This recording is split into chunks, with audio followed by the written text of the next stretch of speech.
All-Star Toyota presents Off the Bench with Jacob Hester and T-Bob Hebert. Yeah. Off the Bench with Hester and T-Bob. Hey, P, they said I got to come off the bench. All-Star Toyota presents Off the Bench with Hester and T-Bob. Yo. Yo, welcome into a Thursday edition of Off the Bench. NFL Draft Day, as round one of the NFL Draft will take place about 12 hours from right now. So obviously, we will be draft heavy. Taylor Sharp sitting in for Jacob Hester and T-Bob Hebert. We got Alondra and we got Mr. Jacob Beck this morning. Guys, how we feeling? We feeling good? Yeah, I feel great. Beck? Yeah. I appreciate you for being here this morning. Of course. Really excited about the draft party tonight. Are we all going? No, I'm not. Alondra, are you going? I think I'll go for a little bit. Yeah. I may show up, make an appearance, shake some hands, kiss some babies, as they say, you know, and roll on out because we got an early one tomorrow morning. Busy show today. We will have Beth Torina at 8 a.m., Jay Johnson at 8:30, Chef Michael Johnson at 9:15, and then we are supposed to talk to Jacob Hester live from Detroit, Michigan, as he is covering the draft. We'll get more information on that as the show goes along, but let's start in the obvious spot where everyone's going to start today, and that is the NFL Draft. The Saints have the 14th overall pick in the NFL Draft. And, you know, all day yesterday we talked about, is this just going to be best offensive tackle available when you get there at 14? And I think it should be. So who's realistically going to be there if you're picking and you're the New Orleans Saints? Let's look at some of the guys you have. J.C. Latham, who personally I think is going to be already gone by the time you get there at 14. But look, guys fall all the time. I mean, he's projected somewhere around 11 or 12. So falling to 14 is not a huge concern. So he played right tackle at Alabama. Caden Proctor was on the left side. We know about Caden Proctor. We've talked about him multiple times on this show. J.C. Latham struggled early in this season. Now, he got better as the year went on, and that entire offense was bad at the beginning of the year. I mean, we remember they scored 13 points and almost lost to South Florida. Then they get it together. They pull off a couple big wins. They make it all the way to the college football playoff. So I wouldn't be mad at J.C. Latham. I think there's better options out there. Plus, the fact that he's never played left tackle is a little concerning to me. Olu Fashanu, for the longest time, I was like, this is the guy you grab. He's a pure left tackle, one of the best pure left tackles in this draft. He's got a big body. He's got a wide base. He is your prototypical blindside blocker. This is the guy that I have wanted the Saints to take all along leading up to this draft. And I'd still be thrilled with this selection. But something occurred yesterday around noon that kind of threw a wrench in things. New Orleans Saints offensive lineman James Hurst announced his retirement from the NFL at only 32 years old. Now, Hurst is never a Pro Bowl caliber player or an all-pro selection, but he was just a really solid player for you and could basically play every single position. We all remember when he was signed, right? So he was the undrafted free agent out of North Carolina. He went to the Baltimore Ravens, spent about 5 or 6 seasons there. You signed him in 2020. And I, like a lot of you others, were probably like, well, you know, this is a solid depth piece. We'll see what he can do. He can be a spot starter here and there. He wound up starting a lot of games for you at multiple positions. He played left tackle last year. He filled in at some right tackle when Ryan Ramczyk was dealing with his number of injuries. You know he can play guard. You always look for that swing guy, right? You're like, hey, we need a swing guard and a swing tackle. He was the swing guy. He could play guard and tackle both sides of the line of scrimmage. And the only spot I never saw him play was center. I imagine he could do that as well. So while you're not losing a Pro Bowl caliber player, you're losing a very valuable depth piece and a guy that was potentially up for a starting spot this year. I mean, we don't know what was going to happen on the other side of Cesar Ruiz. What is Ryan Ramczyk's deal? Also, Andrus Peat, not under contract right now. He's a free agent. Do you bring him back? You almost have to at this point. If you remember, they had to put him at left tackle last year, and he was kind of a calming presence out there. He kind of managed things as best he could. It was better than what you had at the beginning of the year. And then he's been a starting guard for this team for a long time. Now, he's battled injuries as well. He's had inconsistent play, but it's better than what's currently on your roster. You thought Hurst was going to be that guy, and now that he's out the door and retired, I think you got to bring Andrus Peat back. So I tell you all that to tell you this. You may have to draft a player that can play guard or tackle. Again, I think Fashanu is a excellent left tackle. I think he's your prototypical blindside blocker. I don't know if that's what you need because you need so much help on the offensive line. Now, the guy I first looked at was Troy Fautanu from Washington. He's 6'4", he's 317. He's played guard and tackle in college. He was on that really good Washington offensive line that was up for all those postseason awards. That was the guy I was kind of looking at when I was like, hey, you got a guy that can play guard or tackle. The issue is when the Pittsburgh Steelers brought him in for a visit, Sports Illustrated's Albert Breer said that Fautanu was flagged with a knee injury. It was one that was described like it shouldn't be a problem in the short term, but it could wind up impacting his longevity in the pros somewhere down the road. That sounds a lot like Ryan Ramczyk. And he wasn't even flagged for an injury coming out, but that knee injury's gotten progressively worse. Nick Underhill came on this show a couple days ago and said he's not even sure if Ryan Ramczyk will ever play again. Can you really take that risk with a guy like Troy Fautanu in the first round? I don't think you can. So it brings me to Talise Fuaga. I think this is your guy. He has the ability to play guard. A lot of these draft experts even project him at guard. Can he play left tackle? Because he spent most of his time at right tackle out there at Oregon State, not unlike J.C. Latham. Many believe that he can be a left tackle. He can be that swing tackle. We were just talking about James Hurst's versatility. Fuaga's kind of cut from that same cloth. He's also probably the best run blocker out of these groups of tackles that we're bringing up. Your running game was bad last year. Alvin Kamara's getting older. And in my opinion, outside of Eric McCoy at center, with the injury concerns and the uncertainty surrounding Ryan Ramczyk, I think you need somebody at every single position on your offensive line outside of center. So again, while I think Olu Fashanu was probably the best pure left tackle out of this group, Talise Fuaga is the most versatile, and you have to hit on this first-round pick. Not to say that Fashanu's a bust and he's not a good pick. He is, but if you bring in a left tackle and everybody else on your offensive line is still bad, you still don't have a good offensive line. At least in this spot, you grab Fuaga. You know he can play tackle. You're pretty sure he can play guard. He's a good pass blocker and a good run blocker. You can fit him somewhere. It goes back to Trevor Penning, right? You drafted him to be your left tackle. He hasn't. I mean, he is in the category of being called a bust. You've tried him at guard. Can he play guard? Mickey Loomis met with the media the other day, and he was like, look, we still kind of view him as a tackle, but we're going to train him at guard as well. With a guy like Fuaga, as versatile as he is, as talented as he is, he's got the size. Wherever you put Penning, you can stick Fuaga at the other side, as long as you trust Penning to be in that starting lineup. There are other options because there are a lot of free agents still left on the board. However, I don't know how much the Saints are going to be willing to pay. Now, we talked about Andrus Peat. I think they need to bring Andrus Peat back because you're so thin and you have no depth on this offensive line. But you need guard and tackles. Now, Pete's listed as a guard in free agency, but we saw him play left tackle. He weathered the storm a little bit for you last year. He can kind of do both. Who else is out there? Mekhi Becton is a guy to look at. He just got off of his rookie deal with the New York Jets. He's only 25 years old. He's that right tackle, though. He's never played left tackle in the NFL. A lot of people thought coming in that he was going to be that left tackle. He struggled at it early on. The Jets stuck him there on the right side, and he was serviceable for him.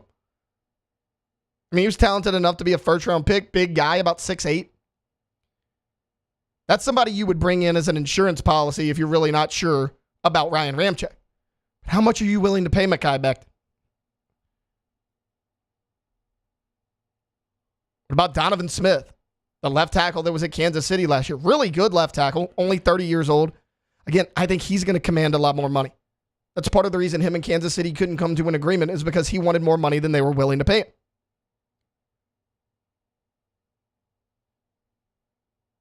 What about Matt Fiedler from Tampa Bay? 31 years old. His projected salary is $2.5 million. That's a guy you could bring in to come play guard for you. Again, he's still relatively young. Not a ton of injury history. Why not bring in a guy like that? So as far as the first round goes, I think you have options. Do you go with the tackle and try to piece it together in free agency? You can. You're going to have to break the bank a little bit to do it. Or do you bring in a guy like Fuaga who you're like, hey, whether it's guard, whether it's tackle, whether it's the left side or the right side, we can stick him anywhere and we'd feel happy about it. It's your replacement for James Hurst, hopefully an upgrade from James Hurst, and you know that one of your spots on the offensive line will be shored up and fixed. That you do know. I think it's a safe pick. Now, I get it. You're like, oh, well, if you're the Saints, you can't have a safe pick. I get that. You want to grab the best player available, but you also have to hit on this first-round pick. Dennis Allen does not have time in New Orleans to miss on another first-round pick. He can't do it. And he's been underwhelming for 2 years. I don't know how long his leash is. With Hurst gone, with Pete not under contract, with the Ryan Ramczyk injury history, do you go double offensive line? We've talked about, it's offensive line and receiver. What do you do? You can certainly do that. I think it's going to really depend on which offensive linemen drop, which receivers dropped. We've talked about the receivers in round 2. I'm all for receiver here. Because what are your realistic options at receiver? You believe that one of these guys that I'm about to mention is going to be there. Keon Coleman, we've talked about him a ton.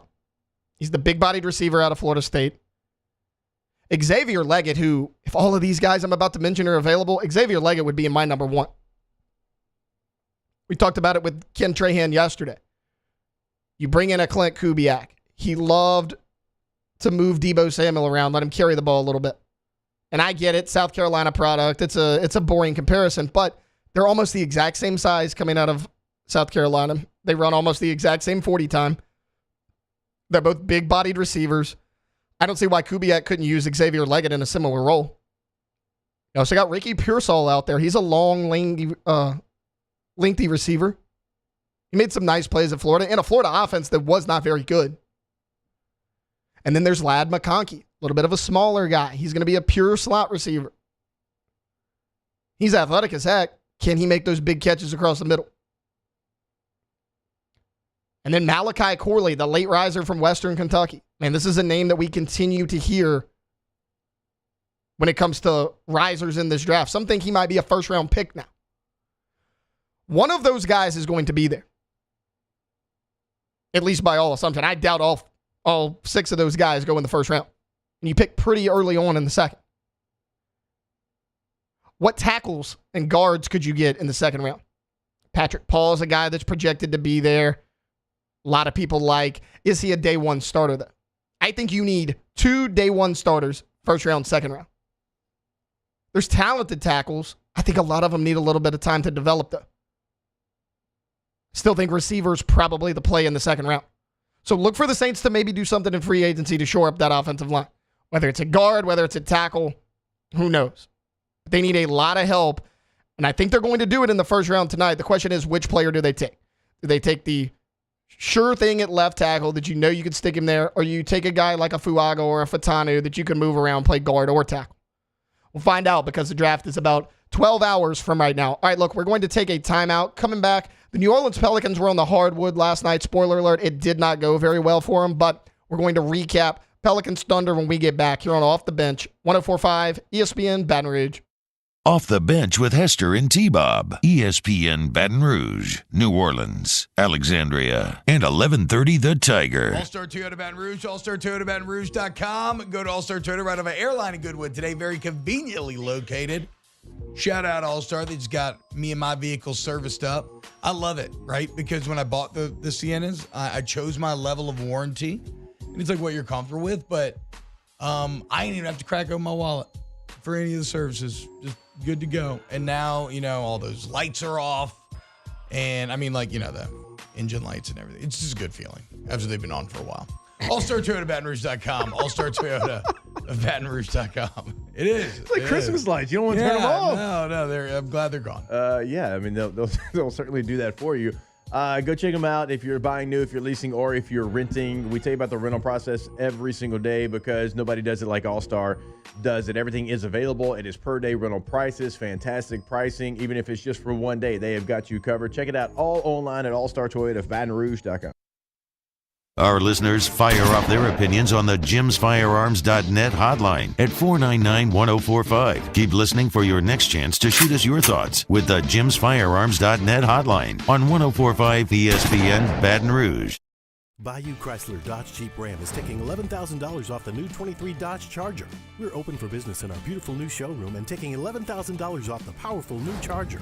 All new Bayou vehicles come with a 1 million mile warranty. The crew at Bayou Automotive is going to do right by you. Dylan Cruz here to tell you about Six Rings Baseball and Softball Camp. If you live on the North Shore and play ball, go to Six Rings Camps with former LSU assistant coach Dan Canaveri. His knowledge is second to none, and your child will improve and have fun doing it. Camps were held at Coquille Park and Six Rings Academy in Covington with 4 sessions over the summer. Full day and morning only sessions are available from ages 7 to 13. Go to sixringsbaseball.com or call 985-206-9096. Learn the game to love the game. I've been doing business with Luba for 25 years. They're dependable, trustworthy. It's just the attention to detail with our clients. Our folks have years and years of experience. They're highly trained professionals, but many companies have that asset. What I'd like to think makes Luba a bit different is that we use those talents in a way that truly is dedicated to serving the needs of the folks who depend on us.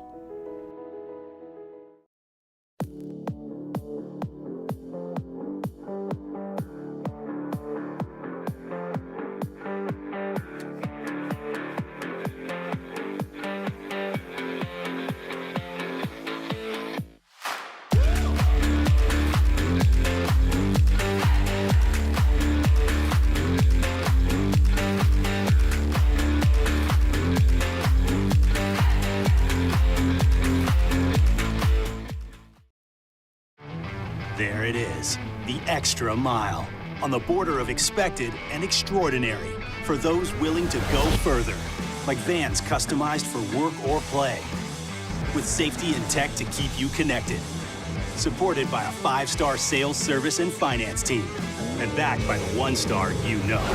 So go the extra mile. It's never crowded, because so few have what it takes to go there. Mercedes-Benz Vans. Breck teamed up to reimagine your parks, and you imagined big. With your help, we went to work, creating 12 beautiful community parks across the parish.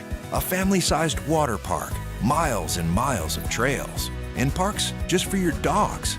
There are more places to splash, to explore, to run wild, and even soar. You imagined, we delivered. Gold. Breck, your #1 park system in the nation.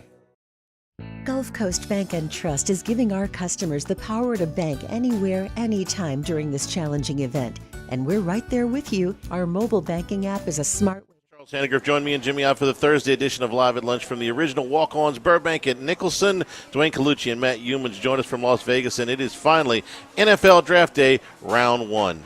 Live at Lunch, 11 a.m. Thursday on 104.5 ESPN Baton Rouge.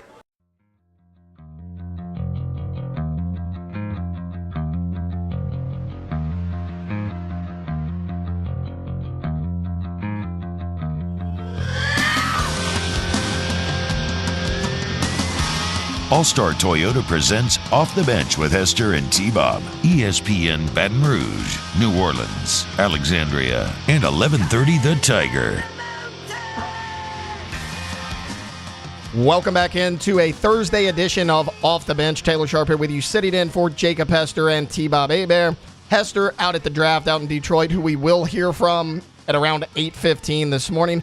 Right now, though, I want to recap Game 2 between the Pelicans and the Oklahoma City Thunder. If you missed it, you didn't exactly miss a tight game. The Thunder take this one 124-92 over the New Orleans Pelicans to improve to 2-0 in this series. This is really a game that you thought the Pelicans could get, or at least be competitive, because they win their play-in game against the Kings, and then they come back and they just lose a heartbreaker 94-92. I mean, you remember in Game 1, at the end of that game, C.J. McCollum has a three-point shot up in the air at the buzzer to win this game, and it comes up just short. So you're like, okay, they get into the play-in. They play really well on the road against a tough, young, hungry Oklahoma City Thunder team. Can they bounce back in a big way? And it was kind of the complete opposite. Early on, this game was competitive. The Pelicans came out hot. You had a really heavy dose of Jonas Valanciunas early on. He actually scored the first 11 points for the New Orleans Pelicans. And then OKC got hot from 3. And your early 5-point lead disappeared. At the end of the first quarter, had the big graphic pop up on screen. Oklahoma City Thunder, 7 of 11 from 3 in the first quarter. The New Orleans Pelicans, 1 for 8. Second quarter, it was much of the same. The Thunder kind of maintained that lead. The Pelicans go into halftime with a double-digit deficit. It was a 13-point deficit. When you go into the second half, I get it. The Thunder had made a lot of threes. You have to put up some threes of your own to try to compete with that. You weren't hitting, though. I don't think you went to Jonas Valanciunas nearly enough after that first quarter. So Valanciunas finishes with 19, but I mentioned he had 11 within the first 6 or 7 minutes of this game. So he scored just 8 points after that first quarter. He was bodying Chet Holmgren down low early on because we know Chet. Chet's a tall, athletic guy, kind of a beanpole. Not a lot of meat on those bones for Chet Holmgren. Jonas Valanciunas was manhandling him down low. He was the more aggressive player. That wasn't the case after the first quarter. You kind of changed what you did. And look, I get it. They're making a lot of threes. You feel like you have to answer. The problem is nobody. I mean, really outside of Herb Jones. Herb Jones went 4 for 7 from 3. So he did his part. Trey Murphy, 2 for 6 from 3. McCollum, 1 for 5. Ingram, no threes. Najee Marshall, 0 for 2. Your bench went 0 for 8 from 3-point range. And that was kind of the biggest difference in this game because, okay, look at the points for all the starters for the New Orleans Pelicans. Ingram, 18. Herb, 18. Valanciunas, 19. McCollum, 15. Now, Trey Murphy was not nearly aggressive enough. He only put up 8 shots. He had 8 points. But that's still pretty solid. You shared the basketball. You did what you had to do. You had 16 assists last night. But then you go look at the Thunder, and it was an entirely different monster. 26 for Chet Holmgren. 21 for Jalen Williams. Shai Gilgeous-Alexander, who is in the MVP conversation, and honestly, he's nipping at the heels of Nikola Jokic.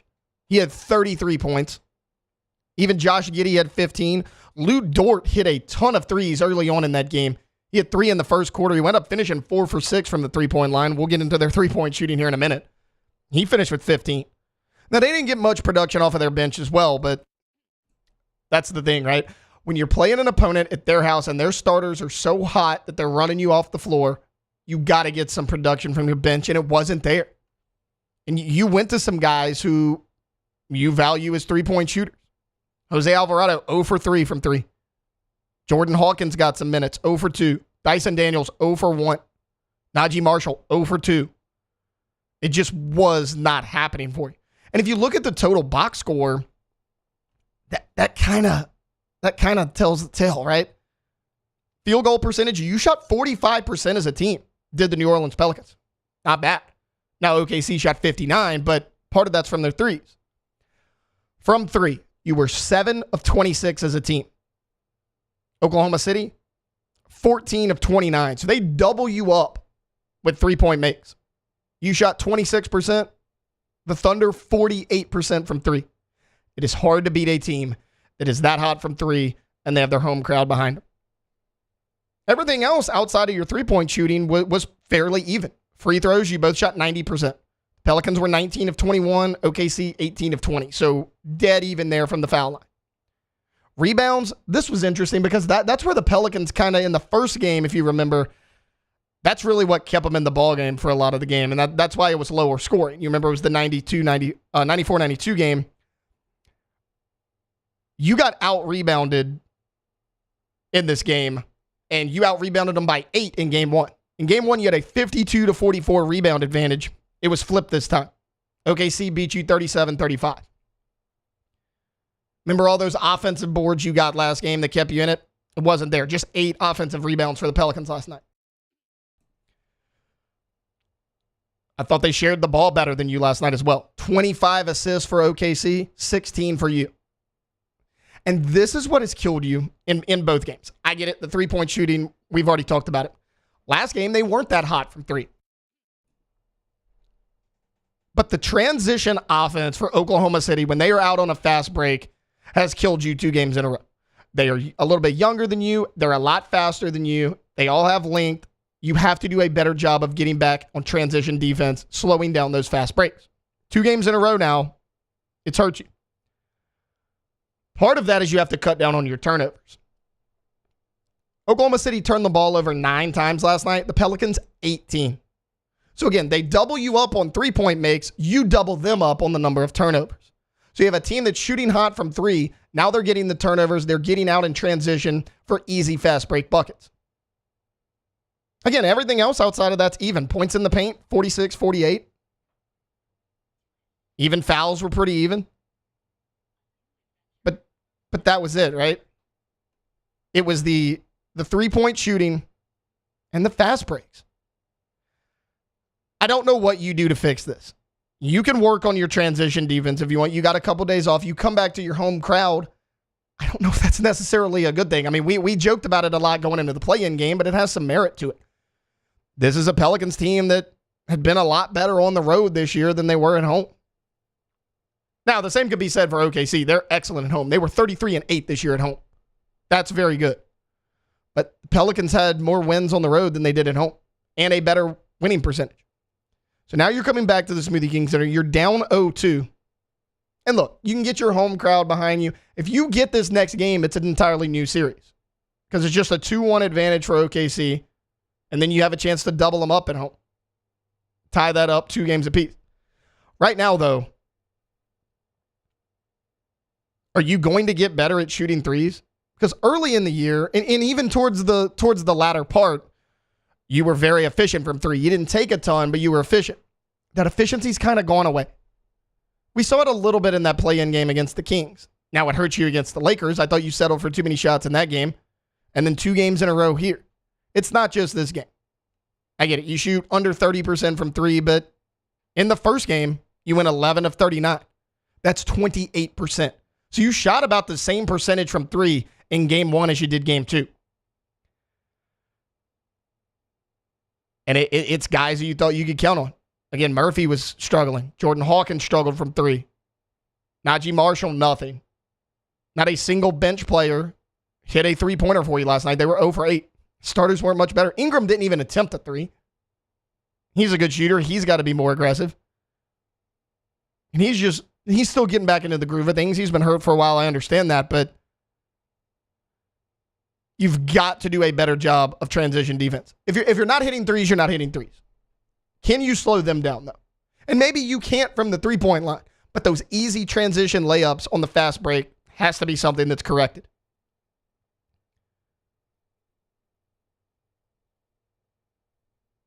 We talked about how good they were last night in transition. In game 1, the Thunder, 20 fast break points, Pelicans, 7.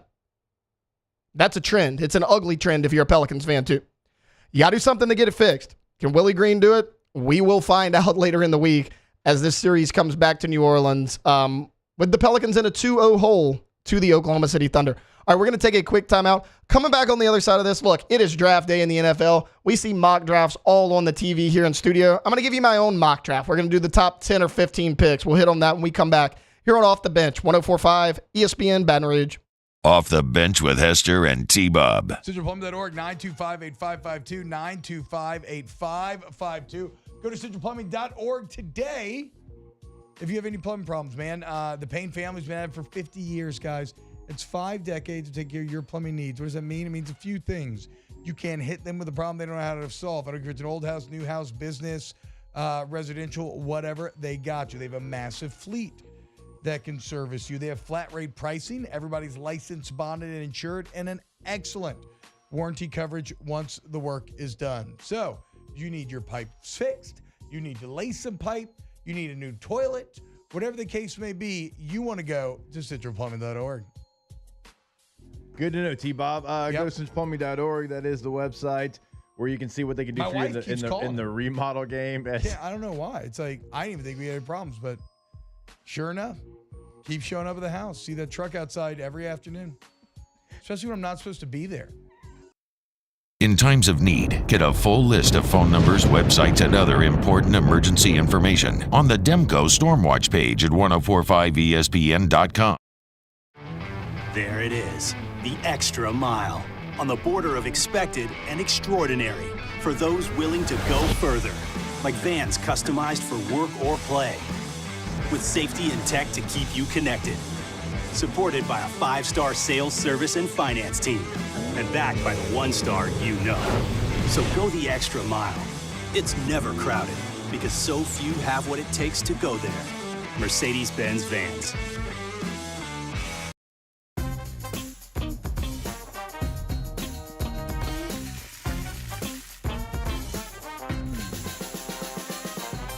The best kept secret in town is out. Discover Tallulah at the Renaissance Hotel on Bluebonnet.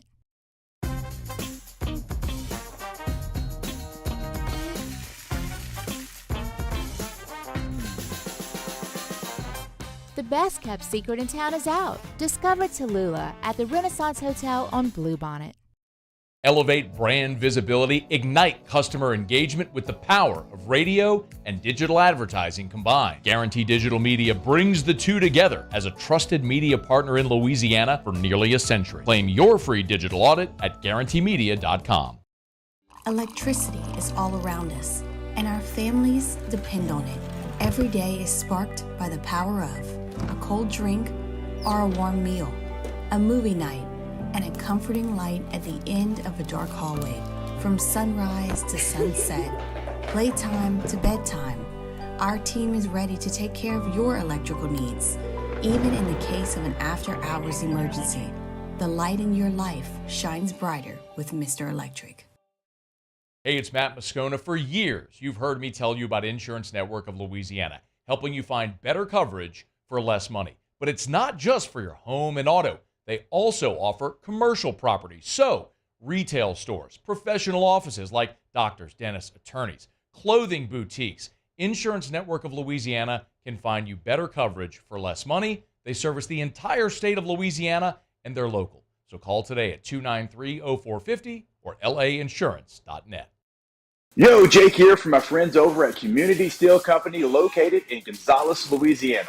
The local place you can turn to for all of your metal building needs. Notice I said local, not Houston, not Dallas, not Atlanta, but right here in Gonzales. Visit them at their brand new state-of-the-art website at communitysteelco.com or pick up the phone and give them a call today to answer all of your questions on your metal buildings, roofing and sheet metal, and any other steel needs you or your business need at 225-647-2020. Jerry and Benny Payne began Central Plumbing Company out of their driveway in Tanglewood subdivision. 50 years later and 4 generations. Join me for a Thursday edition of the Hunt Palmer Show, presented by Rouse's. Luke Johnson gets you ready for the Saints' first-round pick, and Joe Healy setting the table for the SEC baseball weekend. Hunt Palmer Show, 1 to 3 weekdays, 104.5 ESPN, Baton Rouge.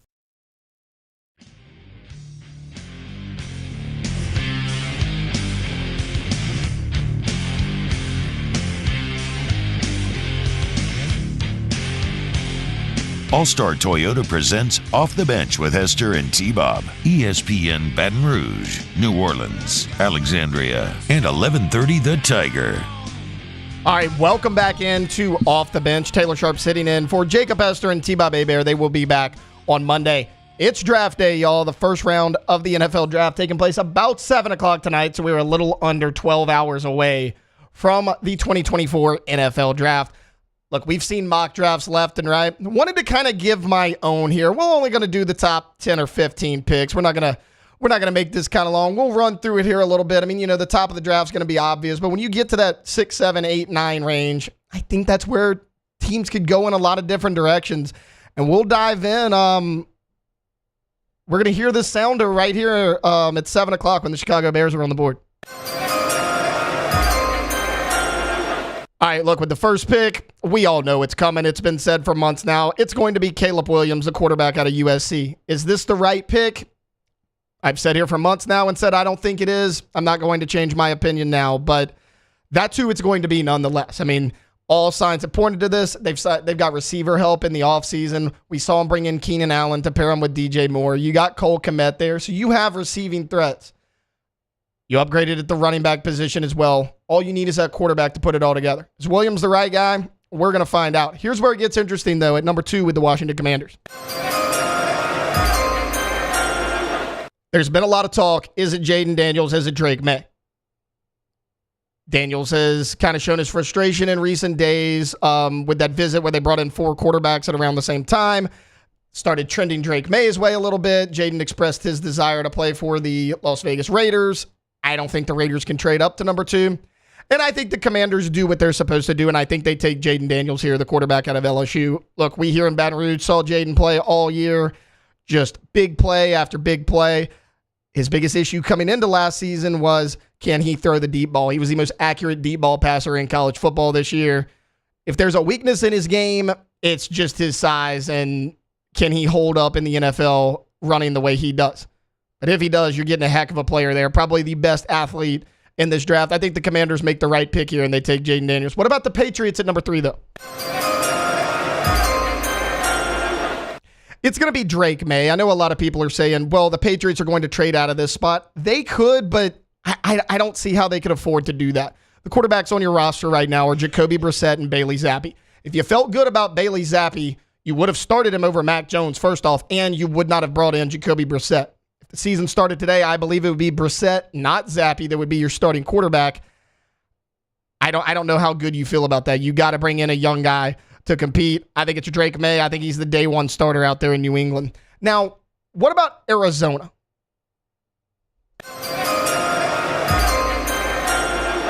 I got the Cardinals taking Marvin Harrison Jr. here. I think Malik Nabers is the better wide receiver. Marvin Harrison Jr. is ranked higher on pretty much everyone's mock. Look, I didn't play professional football, and I've never been in an NFL front office, so what do I know?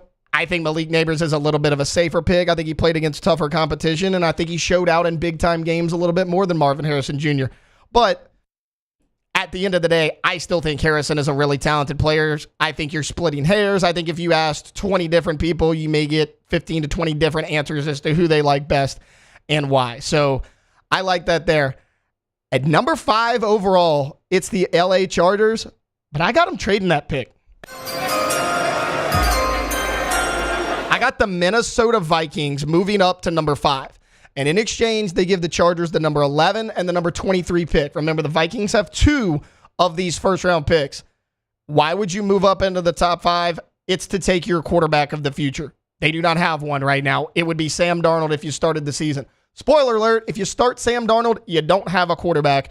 I think they're taking J.J. McCarthy here, the guy that has been kind of the hottest topic leading up to the NFL draft with his meteoric rise up draft boards. I think Minnesota goes up there. They're trying to keep Justin Jefferson happy. They have another young weapon in Jordan Addison. TJ Hawkinson, one of the better tight ends in the league. You need a guy to get him the ball. I think they think J.J. McCarthy's that guy. As far as number 6, it's the New York Giants. Unfortunately, this is where I think Malik Nabers goes. I say unfortunately because their quarterback situation is atrocious. A lot of people thought that they would take a quarterback here. I just don't see them doing it. They spent too much money on Daniel Jones. I think they give him one more year. Because did Daniel Jones have his best season last year? No, absolutely not. He was also hurt a lot as well. I mean, Tommy DeVito came in. You guys know. Tommy Cutlets. He took the world by storm. It's going to be Daniel Jones if he's fully healthy. I think you got to give him one more year. See what you can do with him. The problem I don't like about this with Malik Nabers is you have nothing outside of him. I mean, your number 1 receiver was Wan'Dale Robinson and Darius Slayton right now if they don't take Malik Nabers. The biggest weapon in their offense was Saquon Barkley. Yeah, he plays for the Eagles now. I think it's going to be tough sledding year 1 for Malik Nabers, but the Giants have to see if they made the right choice investing all that money into Daniel Jones. How are you going to do that? You got to get him some help on the outside. I think they go Malik Nabers. Number 7 is the Tennessee Titans, and I think they can go a lot of different directions here. They certainly need offensive line, but there's one player there that I think you can't pass up on. I think the Tennessee Titans are going to draft Brock Bowers out of Georgia. I get it. Most people have mocked an offensive lineman to him. Joe Alt is still out there. That would certainly be a good pick. But if you truly believe that Will Levis is your quarterback of the future, you have to get him some help. There are a ton of quality offensive linemen in free agency. We just talked about it in the first segment when we broke down who the Saints could sign. You have Mekhi Becton out there. Dalton Risner's a really solid guard. Connor Williams if you need a center. Brown from Kansas City is a left tackle. The list goes on and on. you can piece together a solid offensive line in free agency. You can't pass up on a talent like Brock Bowers. What do you have in Tennessee? You got an aging DeAndre Hopkins. Outside of that, it's a little bit of a mixed bag in terms of how you feel at receiver. I think that Brock Bowers is probably the third best pure pass catcher in this draft behind Malik Neighbors and Marvin Harrison Jr. I don't think they let him out of the building. Now, at number 8, it's the Atlanta Falcons. And I know Saints fans are going to be tuned into this. They're obviously not taking a QB. They got the key offseason addition in Kirk Cousins. They've upgraded their quarterback situation. Do they go offense? I actually don't think they do. You have Drake London. You have got to assume that you're going to get Kyle Pitts more involved now that you have Kirk Cousins in the mix. Can you sign a veteran free agent to be your wide receiver 2 and 3? Bijan Robinson's in the backfield, so your running game's 30, and you can throw it to him a little bit out of the backfield as well. So where do the Atlanta Falcons go? I think they go defense, and I think they grab Dallas Turner out of Alabama. Might be the best pure pass rusher in this draft. They need help there. That was one of their weaknesses, was pass rushing defense. Their running defense was really good last year. Not a ton of guys that can get after the passer. And the players they have are steadily aging. I think you need a young, explosive, aggressive player. I think Dallas Turner fits that mold perfectly. Now, at number 9, it's the Chicago Bears. A lot of people have questioned, hey, are you going to trade this pick and trade back? I don't think you do, because Williams, Daniels, May, and McCarthy are already gone. Who's going to trade up to 9 when really the surefire first-round pick quarterbacks are already off the board? What are you trading up for at that point? I don't think that happens. So I do think they make a second pick here. But who do they take?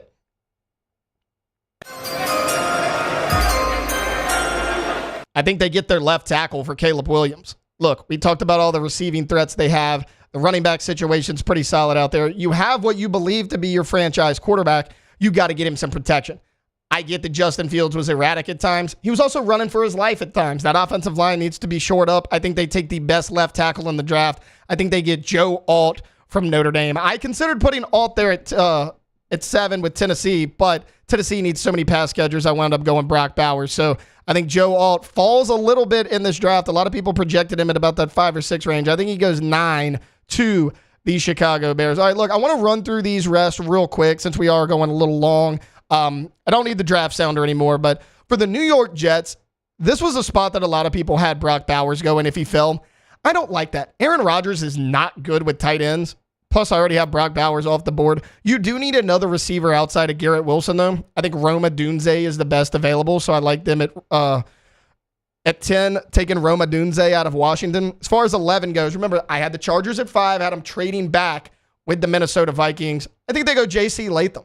They need an offensive lineman as well. Now, they need receiver help, but again, you have 23. There's plenty of receivers left at 23. I think they use their first pick on an offensive lineman, get some extra protection for Justin Herbert. So I think J.C. Latham goes there. As far as the Denver Broncos, I think they actually trade this pick. However, who do they trade it to?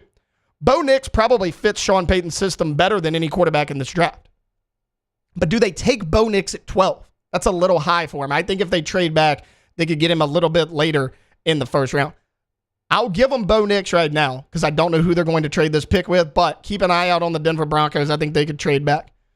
As far as the Raiders, I think this could be traded as well with them moving up to try to get their franchise quarterback. But let's say they stay at 13.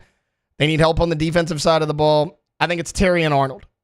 Again, I could have went quarterback here as well, but they also have the 44th pick. I think Michael Penix could be there at 44 if that's a guy you really like. With the Saints at 14, I know I talked about Talise Fuaga in the first round. That might be the safer pick. I don't think the Saints would do that. I actually believe that the New Orleans Saints will take Olu Fashanu if he's there. They need to find that left tackle. I think they're moving on from Trevor Penning as a tackle. They're trying to train him more as a guard. He might be the best pure left tackle left on the board. I think they're going him. And then his 15, I'm going Quinion Mitchell, the cornerback out of Tulane, to the Indianapolis Colts. This is a guy that anybody at the Senior Bowl absolutely raved about. They talked about his aggressiveness, his toughness, his ability to lock down a receiver on the outside. The Colts gave up a lot of deep passes a year ago. I think that Quinion Mitchell fits their system perfectly. What they want to do on defense gives them a lockdown corner on the outside. All right, that's kind of a quick run through of what I think could potentially happen in the top 15 tonight in the NFL draft. We'll see how I did tomorrow. probably awful because these mock drafts, you're throwing it against the wall hoping it sticks. You never know what these teams are thinking. All right, look, we're going to take a timeout, come back. We got a quicker segment to wrap up our number one. A couple free agent wide receivers got some extensions. We'll talk about that on the other side here on Off the Bench, 104.5 ESPN Baton Rouge. Off the Bench with Hester and T-Bob. Go to Tommy's Windows, Doors, and Siding if you need windows, doors, or siding. Imagine that. GEAUXTommys.com is the website. You want hardy plank or vinyl siding, you want wood or vinyl windows, you want any type of door, you want Tommy's. You got a nice tax return? Congrats! Reinvested in your greatest asset, your home. Look, these sort of projects are always like in the back. You're like, man, I want to do it. Well, okay, get Tommy's out there, make them a part of your bidding process, and let them prove to you why they are the group to handle your job. GEAUXTommys.com. Yeah, we always encourage you, go check out that website, check out the testimonials of past clients, check out the gallery of work that they can do for you. I mean, whatever job that you have, they're going to be able to come in, they're going to know your space, know your job, and get it done. Tommy's been incredibly easy to work with. He's done it for me. He's done it for T. He can do it for you as well. Call him today, 225-250-8808. Go Tommys.com. Our listeners fire off their opinions on the jimsfirearms.net hotline at 499-1045. Keep listening for your next chance to shoot us your thoughts with the jimsfirearms.net hotline on 104.5 ESPN Baton Rouge. Power up your next project with John Deere Deals by Sunshine. Whether you're working hard or playing hard, our knowledgeable team will help you find the right product for you. Ask us about our amazing tractor package promotions. Learn more about what it means to be powered by sunshine at sunequip.com.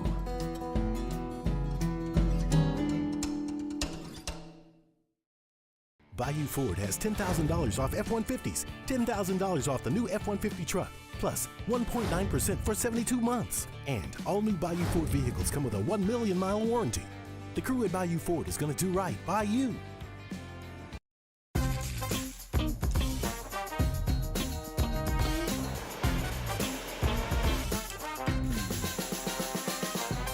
The best kept secret in town is out. Discover Tallulah at the Renaissance Hotel on Bluebonnet.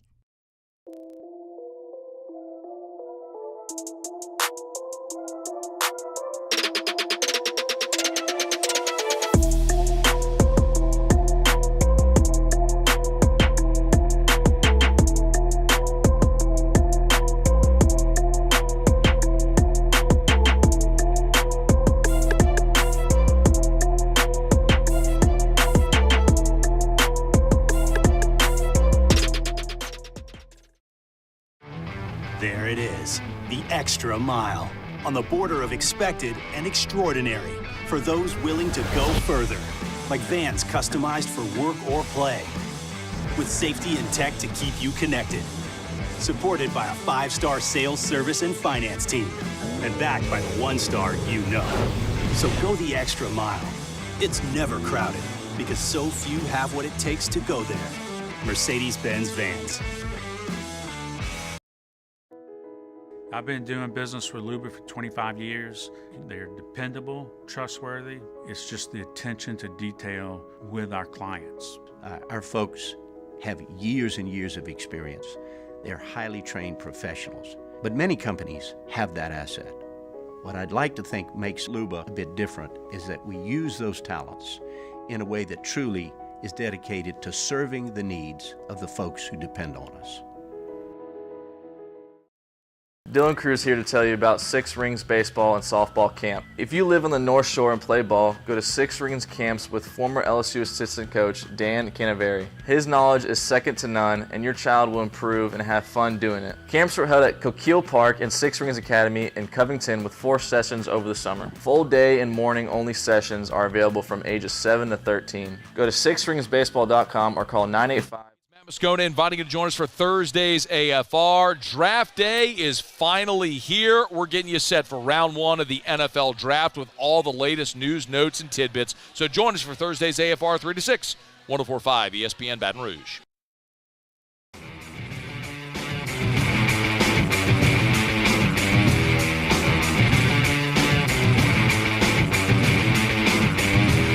All-Star Toyota presents Off the Bench with Hester and T-Bob. ESPN Baton Rouge, New Orleans, Alexandria, and 1130 The Tiger. All right, welcome back into Off the Bench. Taylor Sharp here with you, filling in for T-Bob Hebert and Jacob Hester for the remainder of the week. A little bit of a shorter segment here to close out hour number one, but wanted to mention something because, it's the day, yesterday was the day before the draft. You always hear about news, whether you're making roster cuts or extensions. Well, the Detroit Lions were busy. They agreed to 2 big extensions to 2 of their top offensive players. The first one being wide receiver Amon-Ra St. Brown. He had signed a 4-year, $120 million extension, making him one of the highest paid receivers in the NFL, $77 million guaranteed.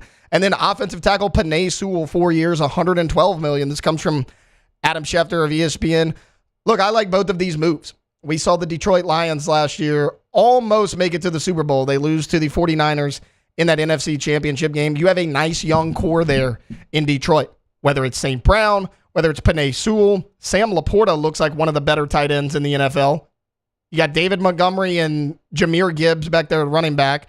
And then your quarterback, Jared Goff, is kind of your veteran leader, right? Your calming presence in that huddle. But I really like these moves. You spent a top 5 pick on Penei Sewell a couple years ago, and then Amon-Ra St. Brown was one of the better draft day falls that you were able to grab in the second round.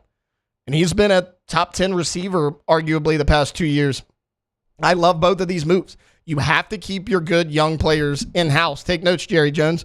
As far as the other receiver I wanted to mention, it's Jamar Chase with the Cincinnati Bengals. This was probably the easiest decision that we were going to see made all week long, right? The Bengals pick up the 5th-year option of Jamar Chase off of his rookie deal.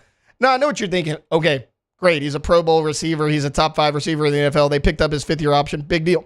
I think it actually is a big deal. That gives them more time to extend him to a long-term deal. T. Higgins is not under contract after this year, and by all accounts, he's going to be out the door.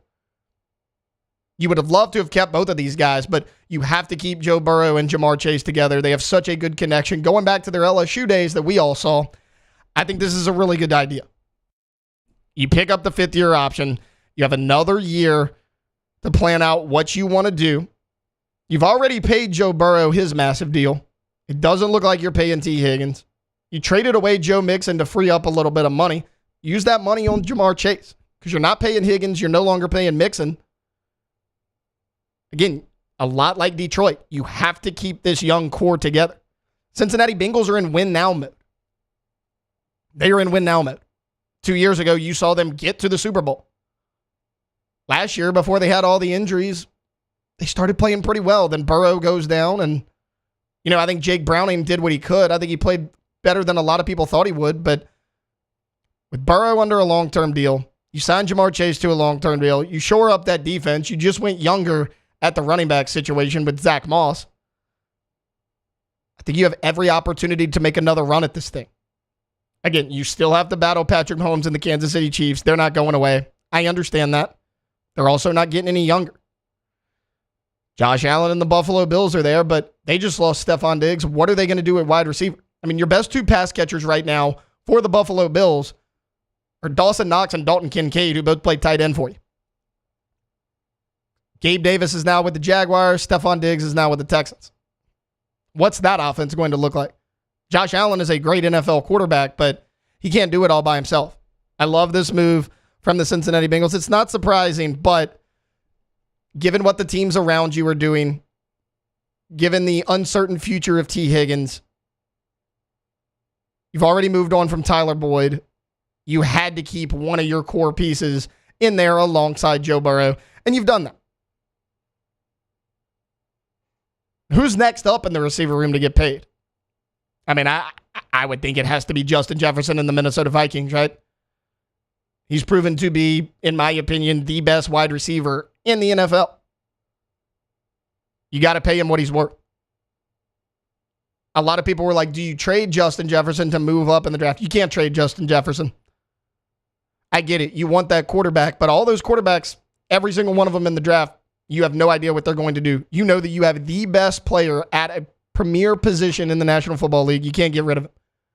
You have to sign him to a long-term deal because if you draft one of those quarterbacks like a J.J. McCarthy and he works out, Well, then you got your quarterback receiver duo for the next 5 to 6 years in a winnable division. All right, look, that's going to do it for hour number 1. Coming up in hour number 2, we're going to be interview heavy. So we are going to have Beth Torina at 8 a.m. and Jay Johnson at 8:30. We're going to talk to both of them. Want to get Beth's thoughts on the weekend series loss to Tennessee, what she wants to see from her team coming up. They got another top 15 opponent coming into Baton Rouge this weekend in the Arkansas Razorbacks. We also have Jacob Hester live from Detroit at 8:15. He'll talk to us. Jay Johnson at 8:30. And then in hour number 3, like we do every Thursday, big deal or no big deal at 9 a.m. And then Chef Michael Johnson with our Munchie segment at 9:15. We're going to continue to talk NFL draft, obviously, throughout the day, not just on this show, on Hunt's show, on AFR. But look, hour number 2 coming up. We'll have Beth Torina at the top of the hour. That's coming up right after this here on Off the Bench. 104.5 ESPN Baton Rouge. Off the Bench with Hester and T-Bob. Accutemp Baton Rouge, AccutempBR.com, AccutempBR.com. All your AC, heating, and electrical needs. You want to go to Accutemp of Baton Rouge? Go look at the online reviews, guys. They are unreal, okay? And the reason is because kind of their core mission statement is service to the highest degree. And like I tell you today, that ain't just lip service, my friends, okay? That's real talk. Real talk. Real service. And if you need a whole home generator, storm season around the corner, you make sure that you got that peace of mind. Get that free estimate from Accutemp. Again, you go to AccutempBR.com. You can schedule online. You can call them up. And prepare to be blown away in the same way that my wife was the first time we used them. Also, ask about the Star Club membership, where it's just a flat monthly fee and they stay on top of everything for you. Make sure you avoid any catastrophic issues down the road. Accutemp Baton Rouge, AccutempBR.com.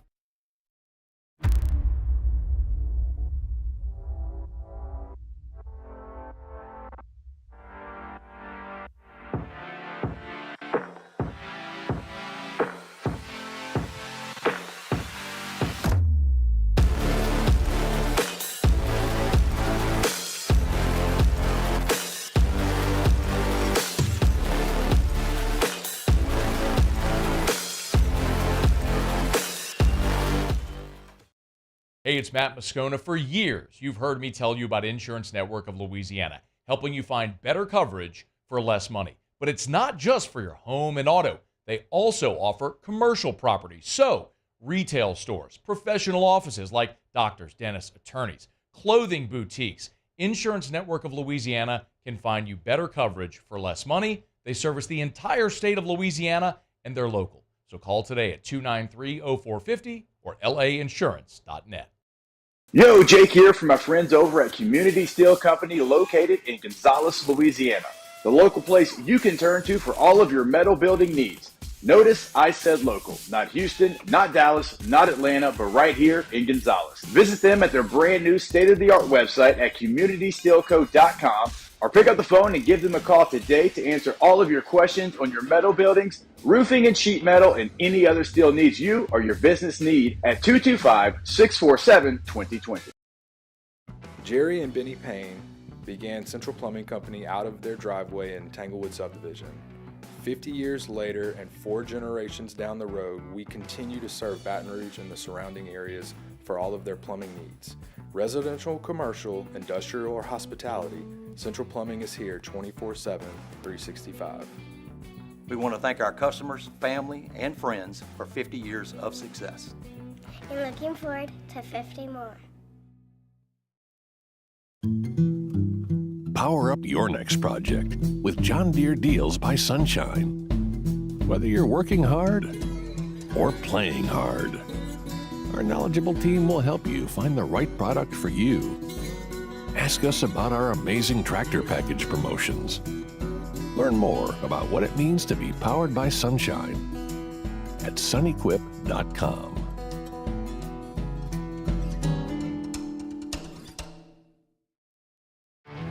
There it is, the extra mile, on the border of expected and extraordinary, for those willing to go further, like vans customized for work or play, with safety and tech to keep you connected, supported by a 5-star sales, service, and finance team, and backed by the 1-star you know. So go the extra mile. It's never crowded, because so few have what it takes to go there. Mercedes-Benz Vans.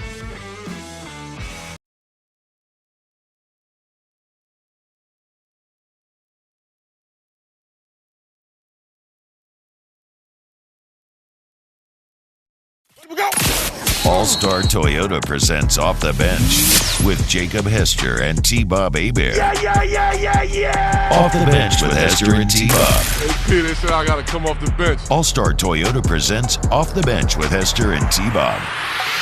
Yo. Yo, welcome into hour number 2 of Off the Bench. Taylor Sharp sitting in for Jacob Hester and T-Bob Hebert every single Thursday at 8 a.m. We talked to LSU softball coach Beth Torina, kind of get her gauge on the updates of her softball team. And we're going to do that right now. We are joined now by LSU softball coach Beth Torina. Coach, how are you today? I'm good. How are you? Doing good. You know, I'm usually sitting in the producer chair. This is our first time getting to chat it up, so I'm certainly excited. Coach, you lose the weekend series to Tennessee, and then you follow it up with the loss in the midweek to ULL. But, you know, when you look at the box score of ULL, it was kind of different, right? It was kind of a 180 between last week and this week. What do you kind of think the big difference was between those two games? Well, I think we got punched in the mouth early and didn't really respond to it. You know, we hadn't been in a spot where we'd given up runs like that in the first inning, probably in any game all year. At least it's been a while. So I think it was tough to respond to and tough atmosphere. And, you know, coming off no days of practice from Tennessee, it was a tough one, you know, and they're a talented team. So we had a great practice yesterday, though. I think our team is really excited about the weekend, and they'll be ready to go. Speaking of that Tennessee series, you guys struggled to hit the ball, but you're probably not going to see a staff as complete and as dominant as Tennessee the rest of the season. So, you know, that's obviously a factor of it. But as far as what you guys can do to correct some of that, what do you think that is? Yeah, I mean, we faced the league-leading ERA staff this past weekend. You know, they have a pitcher throwing 77 miles an hour. I've never even seen that in our sport before. So I think everything after that's going to feel like something we can handle, and we'll be ready for it. I know last week, Jake and T-Bob asked you, like, okay, 77 on a softball field, what is that, again, equivalent to, like, a pitcher in baseball?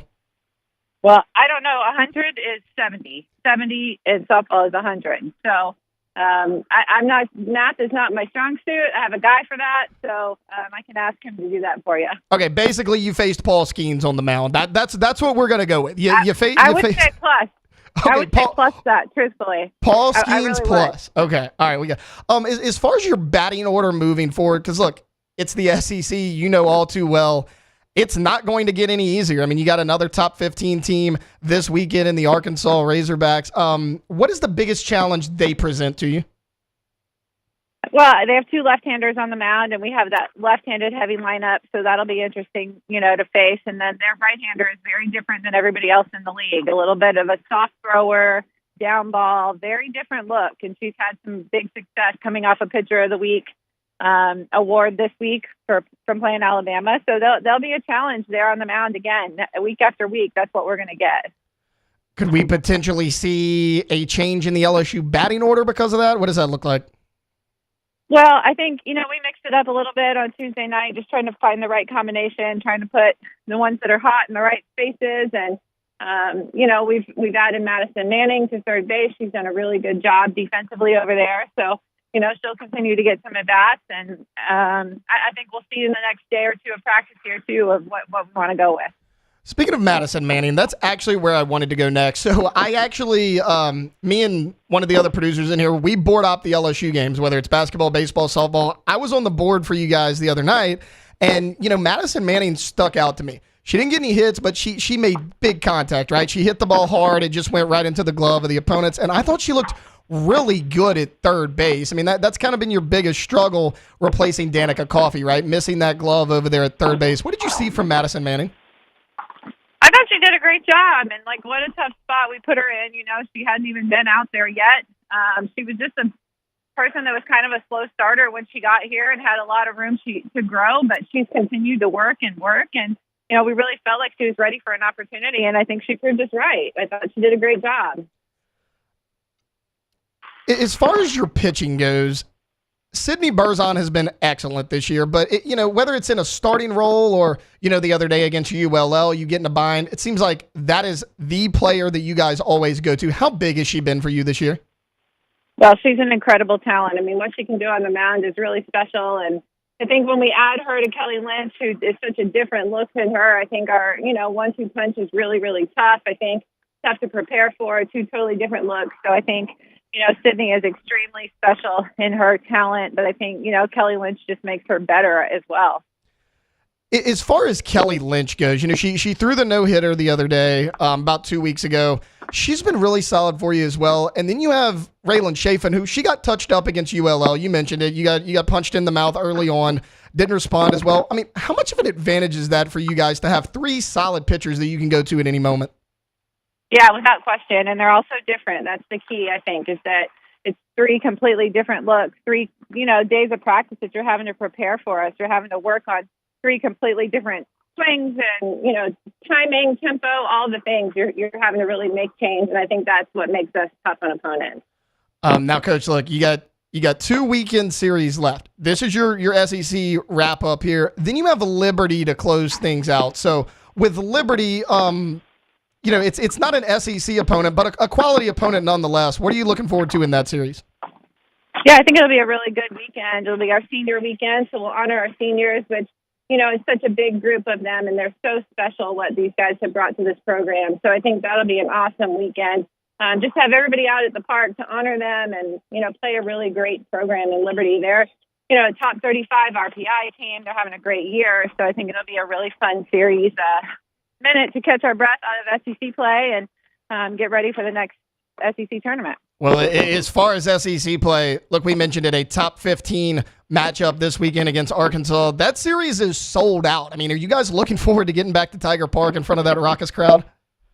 Yeah, it's going to be awesome. I think, that crowd really lifts us and gives us a huge advantage. So I'm excited to be playing this tough team and with them, having our back. I think that'll be a big lift.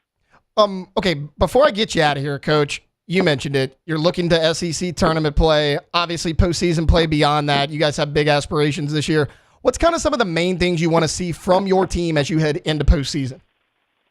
I think just continuing to fight and battle, have grit. I think just some gritty at-bats, competitive at-bats. I think we've gotten into a couple spaces where, we could have competed a little harder, fought a little bit more.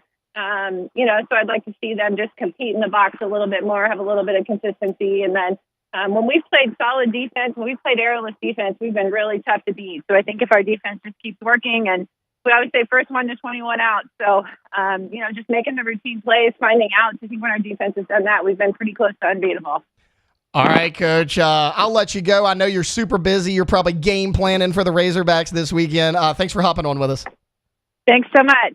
Yeah, absolutely. That was LSU head softball coach Beth Torina. Another top 15 matchup this weekend. You heard it from Coach Beth there. 2 left-handed pitchers on the mound. We've seen a lot of lefty pitchers in the SEC. Alondra, I want to bring you in here. I know you're a big softball fan. Look, they haven't been hitting the ball that well lately. Not unlike the LSU baseball team. Yeah. Baseball's picked it up a little bit. What do you want to see from the softball team moving forward? Yeah, I think just echoing off what she said, gritty at bats, and whenever you get touched up like how they did in the UL game, find a way to come back from that and not let it get to you the way that they did on Tuesday night. So I'm glad you mentioned that. Yeah. It's so rare to see a team play an in-state opponent with the caliber of ULL and then play them again the next week on the road. It was almost like a mini series. Yeah. It was so opposite. You were here in Tiger Park. ULL actually goes up 2-0 in that game, but then after that, you shut them down. Yep. You play Chloe Riasetto. She's the pitcher for ULL. She only lasts 3 innings. She gives up 8 hits. She gives up 4 runs. You win that game 4-2. You were able to battle back. When you're at ULL, LSU played 2 runs in the top of the first inning. I'm sitting there on the board in the studio, and I'm like, all right, let's go. That's what held us back in the last game, right? And we were able to rally. Now we don't have to do that. And then ULL explodes for 6 runs in the top of the first inning. They were never able to overcome that. I guess that really shows how important home field advantage is when you have top 25 teams that you're playing every single weekend. you were gracious enough to let us know that this game is sold out this weekend against the Arkansas. Whole series is. Yeah, the entire series. I love that. I absolutely love that too, because what do you see a lot of times with these secondary sports outside of football? It's like, oh, if the team's reeling a little bit, you lose fan interest. Yeah. That's not the case. I mean, they've lost their last 2 SEC series, and you mentioned it's sold out. Yeah. It's as packed as ever. They got a tough opponent in the Arkansas Razorbacks, but I mean, we got to feel good about where they're at, right? I mean, they're at home. I feel good about it, and I feel good about how we're going to close out the season as well. Like you said, we're at home. Home field advantage is a very, very real thing, and with a sold-out LSU crowd, it's definitely going to be loud and rowdy in there and hopefully give the Razorbacks a run for their money. My biggest thing, I'm glad she mentioned Madison Manning. You know, I was doing that game Tuesday night. I'm sitting there, and I'm watching Madison Manning. When you lost Danica Coffey in that San Diego State game, you remember she runs into Hannah Carson actually trying to catch a foul ball down the third base line. You lose her for the year with a knee injury. It hasn't even been the hitting. Even though hitting's been an issue for them, they face really good pitching. It's been the glove at third base. They've tried a number of players. They went Maddox McKee. She was kind of the first one up. Then they go Sierra Daniel, and they've hit the ball decent, but their glove has not been what you need because that's a lot to ask of a young player. Look, a lot of people still had questions about Tommy White coming into this year at third base. It's such a hard position to play. Now, he's been excellent there, but Madison Manning is a freshman, and she's one to keep an eye on. You know, short, about 5'6", 5'7", your typical freshman, but she had a heck of a glove out there the other day. I mean, I honestly believe the glove out there at third base, the errors we've seen, probably cost you 3 or 4 wins this year. I mean, that could be the difference in hosting and not hosting. Now, I don't think LSU's in any danger of not doing that, but if you can shore up third base defensively, if you're Coach Beth Torina, then that turns around your entire season because that's been one of the biggest issues. The throwing errors, the fielding errors out there at the hot corner at third. Madison Manning can provide you with a little bit of stability. I think this team gets infinitely better just by that one small change. All right, look, we're going to take a quick timeout. We do not have Jacob Hester at 8:15. We're actually going to have him at 9:30. My guy mixed up the times. He's on Eastern time out there. He was thinking 8 Eastern. I was thinking 8 Central. We're going to have him at 9:30. So, look, coming back, I want to continue our talk on the NFL draft. I want to look at the LSU players outside of Jaden Daniels and Malik Neighbors, who we know were almost guaranteed top 10 picks.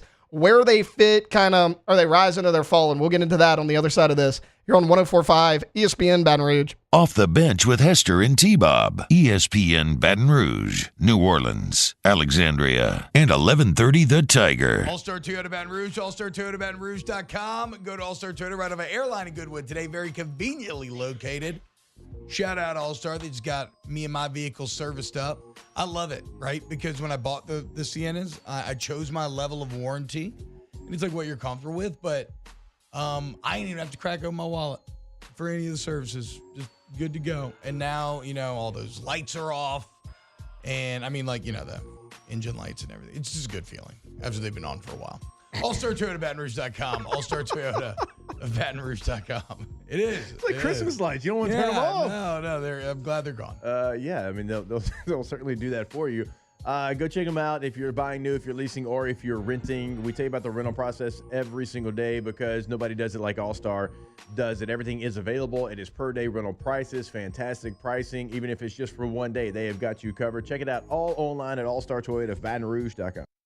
In times of need, get a full list of phone numbers, websites, and other important emergency information on the Demco Stormwatch page at 1045ESPN.com. Bayou Ford has $10,000 off F-150s, $10,000 off the new F-150 truck, plus 1.9% for 72 months. And all new Bayou Ford vehicles come with a 1 million mile warranty. The crew at Bayou Ford is going to do right by you. The Windsor Senior Living Community in Mandeville, Louisiana is a beautiful, vibrant apartment community geared toward seniors. They are nestled right in the heart of Mandeville, where seniors live a more carefree lifestyle in spacious apartments with the peace of mind that comes from having a little extra help. Call the Windsor at 985-624-8040 to schedule a lunch and tour. Come see how the Windsor can be your passport to peace of mind. I've been doing business with Luba for 25 years. They're dependable, trustworthy. It's just the attention to detail with our clients. Our folks have years and years of experience. They're highly trained professionals. But many companies have that asset. What I'd like to think makes Luba a bit different is that we use those talents in a way that truly is dedicated to serving the needs of the folks who depend on us. Dylan Cruz here to tell you about Six Rings Baseball and Softball Camp. If you live on the North Shore and play ball, go to Six Rings Camps with former LSU assistant coach Dan Canaveri. His knowledge is second to none, and your child will improve and have fun doing it. Camps were held at Coquille Park and Six Rings Academy in Covington with 4 sessions over the summer. Full day and morning only sessions are available from ages 7 to 13. Go to sixringsbaseball.com or call 985-206-9096. Learn the game to love the game. BRAC teamed up to reimagine your parks, and you imagined big. With your help, we went to work, creating 12 beautiful community parks across the parish. A family-sized water park, miles and miles of trails, and parks just for your dogs. There are more places to splash, to explore, to run wild, and even soar. You imagined, we delivered. Gold. BRAC, your #1 park system in the nation. Electricity is all around us, and our families depend on it. Every day is sparked by the power of a cold drink or a warm meal, a movie night, and a comforting light at the end of a dark hallway. From sunrise to sunset, playtime to bedtime, our team is ready to take care of your electrical needs. Even in the case of an after-hours emergency, the light in your life shines brighter with Mr. Electric. At Relief Windows, we're more than windows. We're windows, doors, party plank, and vinyl siding. But our #1 product is always customer satisfaction. Visit us online at Relief Windows. Charles Hannegriff joined me and Jimmy out for the Thursday edition of Live at Lunch from the original Walk-Ons, Burbank at Nicholson. Dwayne Colucci and Matt Humans join us from Las Vegas, and it is finally NFL Draft Day, Round 1. Live at Lunch, 11 a.m. Thursday on 104.5 ESPN Baton Rouge.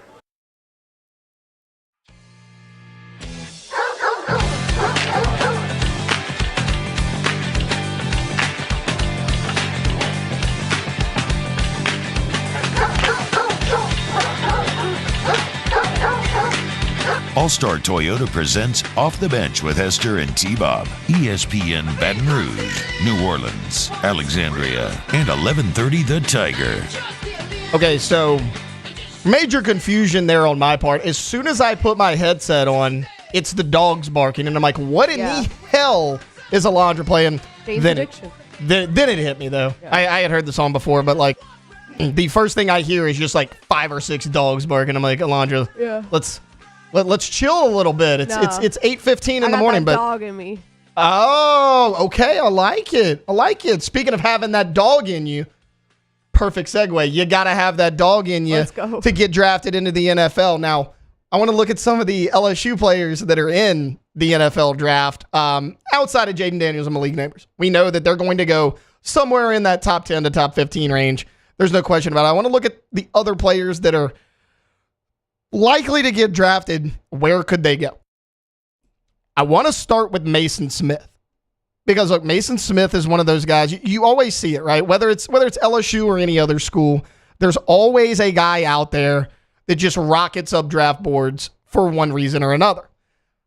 Mason Smith is that guy this year for LSU. I mean, he participated in LSU's pro day. He had a really good pro day, and look, this is a draft of potential, right? I mean, some think that he could be a second-round pick. A lot of people are like, hey, watch out for Mason Smith as a late first-round selection. I think that's a stretch. I think that if you're drafting Mason Smith, you're drafting him on potential. Look, he's 6'5". He's over 300 pounds. He's got long arms. He has everything you're looking for in a prototypical defensive tackle. But if I'm a GM, do I draft Mason Smith or Mekhi Wingo? Now, Wingo's undersized. I get it. But Wingo was a lot more productive player here at LSU. He's a multi-time All-American. He was kind of the anchor of that defense. You gave him number 18 for crying out loud. I mean, he was your anchor on that defensive line. He was a lot more consistent. He was a lot more productive. Now, look, part of that productivity issue with Mason Smith was because of the injuries, right? I mean, we saw him going into 2022. He flashed in 21 as a true freshman. He had 6 sacks that year and, limited playing time. And going into 2022, it's Brian Kelly's first year. You feel so good about where you're at with Mason Smith. You're like, hey, if this guy can get back to form, he's going to be a force on this defensive line. Opening game of the year against Florida State. Makes a tackle. He's celebrating with his teammate. Tears his ACL, and he's out for the year. Now, last season, you could tell he was not right. He was not 100% one way or the other. He was slow getting off the ball. He was standing straight up into his stance. Now, standing straight up in your stance, that's a technique issue that needed to be fixed. That's why a lot of people were like, hey, with proper coaching, if a guy like Mason Smith comes back, he could really rocket up draft boards. Well, he's rocketing up draft boards anyways. I just talked about it a second ago. Some are saying a lock in the second. Some are even saying late in the first round. I don't know if I would do that. Again, I get it. The potential's there. The intangibles are there. The size, the weight's there. You're drafting on potential, though. You're drafting because, hey, this guy fits the build. We love his size. We love what he could maybe do. I just don't know if the production's there. Again, he dealt with a lot of injuries. I'm not blaming Mason Smith on this. But I just don't know if I'm there in the late second round and there's defensive tackles available. I don't know if I could pull the trigger and take Mason Smith there. I really don't know. Again, I've never been in an NFL front office. You see it every year, though. That's how these guys think. They're like, hey, look at the body on this guy. We can move him around. He can play inside. He can play outside. We can go a lot smaller. Now, that didn't matter for an Aaron Donald, but he is a unique case, obviously. He's one of the best defensive tackles we've ever seen. I am not trying to compare Mekhi Wingo to Aaron Donald, but they are similar size. So that's what I'm going to be watching the most outside of Jaden Daniels and Malik Neighbors. Who goes first, Mason Smith or Mekhi Wingo? You got the guy with the prototypical size or the guy that was a little bit more consistent and productive in college. Me and Beck were talking during break. We saw this a few years ago when LSU had Jamari Orasco and Daniil Hunter, right? Daniil Hunter, not a ton of production at LSU, never really fit the scheme or the system. Jamari Orasco was actually the more productive player at LSU. Daniil Hunter gets drafted higher, and what happens? Daniil Hunter is still in the NFL. He's averaging double-digit sacks a season. I mean, he's one of the best pass rushers in the NFL. I believe he's had 10.5 or more sacks like the past 3 or 4 seasons in a row. I mean, he is a superstar in the NFL. So it's not always bad to draft on potential. Worked out for Daniil Hunter. Arden Key. Arden Key's not that much dissimilar from Mason Smith. He was excellent as a rookie, or as a freshman, I should say, at LSU. He had some injury troubles. He was never really able to get back into the shape that he needed to get into because he was too busy rehabbing. But he still got drafted decently high in the NFL. He's still an NFL player. So we've seen it before. I'm going to be interested to watch where Mason Smith goes, how high he goes, and not just does he go over Mekhi Wingo, what other defensive tackles are there when Mason Smith gets taken. The next player I want to highlight is Charles Turner. Now, look, Turner's going to be one of those guys that's probably a late round pick, maybe a late 6th round pick. When he took over at center at LSU, a lot of LSU fans, myself included, were a little unsure about him. He was an undersized guy, remember? But he worked his butt off. He put on the weight he needed to, and he was just a super consistent, very solid college offensive lineman. His biggest issue was always putting on that weight. But once he did, again, he held his own in the SEC. I hope this guy gets drafted because you know he's going to put in the work and you know that he can play multiple positions. Now, he was your starting center the last 2 years, but before that, he came in, he played a little bit of guard as well. I think Charles Turner was just a really solid college offensive lineman. He's one of those guys where if he gets drafted, he could stick around for a number of years. Now, what about Omar Speights? As we go back to the defensive side of things. He was a guy coming in last year. You were like, this is the biggest pickup we had on the defensive side of the ball. Tons of hype coming in. I mean, he was first team all Pac-12 at Oregon State. Came in this past season, he was underwhelming. But I don't know if that was his fault as much as it was the scheme. Because again, Harold Perkins struggled last year as well. The scheme as a whole was just thrown off. We saw how bad LSU's defense was on every level. D-line, linebacker, secondary, you name it. But what we have seen from Omar Speights is his ability to play sideline to sideline. So can he put it all together? What one piece or two pieces is he missing does he have the ability to put it all together? Because the size is there, the ability to make sideline-to-sideline tackles is there. He wasn't asked to drop into pass coverage a ton. I think that's one of the concerns on him going into the NFL draft. But look, if someone could get him and tap into that potential, get back what they saw at Oregon State, they could get a heck of a player in the middle rounds of this draft. My Dallas Cowboys need a linebacker. You lose Leighton Vander Esch. Now you bring in Eric Kendricks, but he's aging and Damone Clark's there. He's playing solid, but behind Clark and Hendricks, what do you have? You don't have a ton. I mean, a team like that, somebody that's looking for a solid depth piece that can work their way into the rotation, I think you could do a lot worse than Omar Speights. Again, not unlike Mason Smith. He has the body, he has the size and the potential to be a heck of an NFL player if put into the right situation.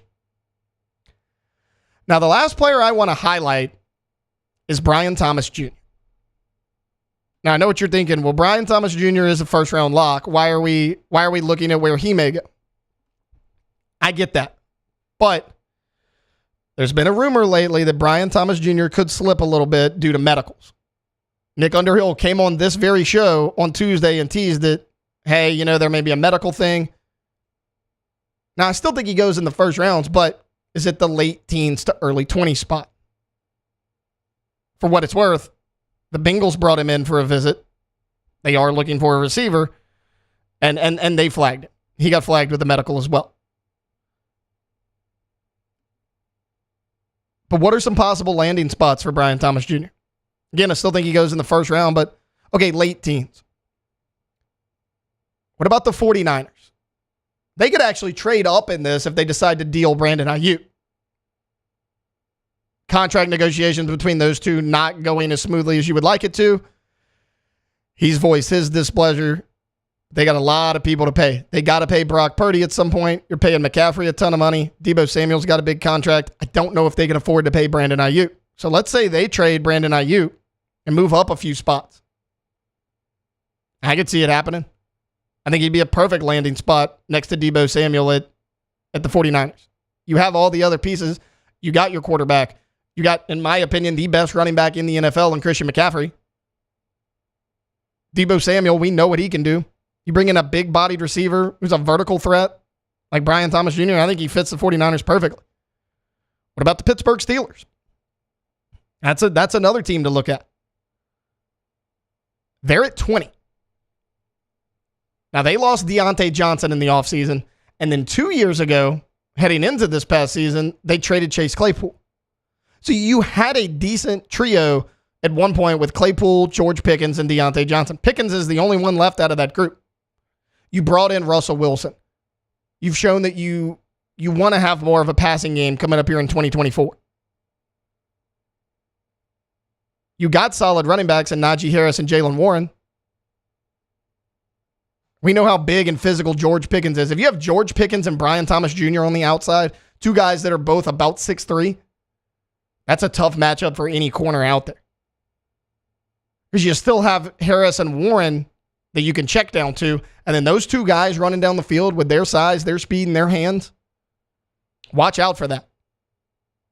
And Brian Thomas Jr. may very well not slip. I think he's a heck of a player. I wouldn't worry about it too much. When you have that type of talent, if that guy's there for you, I mean, by all means, you have to take it.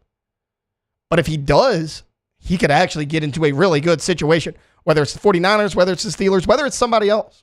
Buffalo Bills need a receiver. They're picking late in the first round. Would he fall that far, or could they trade up and get Brian Thomas Jr.? I couldn't tell you who their number one receiver is right now. You lose Gabe Davis and Stephon Diggs. You got good tight ends, but you need a weapon on the outside. There are a lot of options for Brian Thomas Jr. Still think he goes in the first round. That's going to be another intriguing thing to watch in this draft. Where does he go?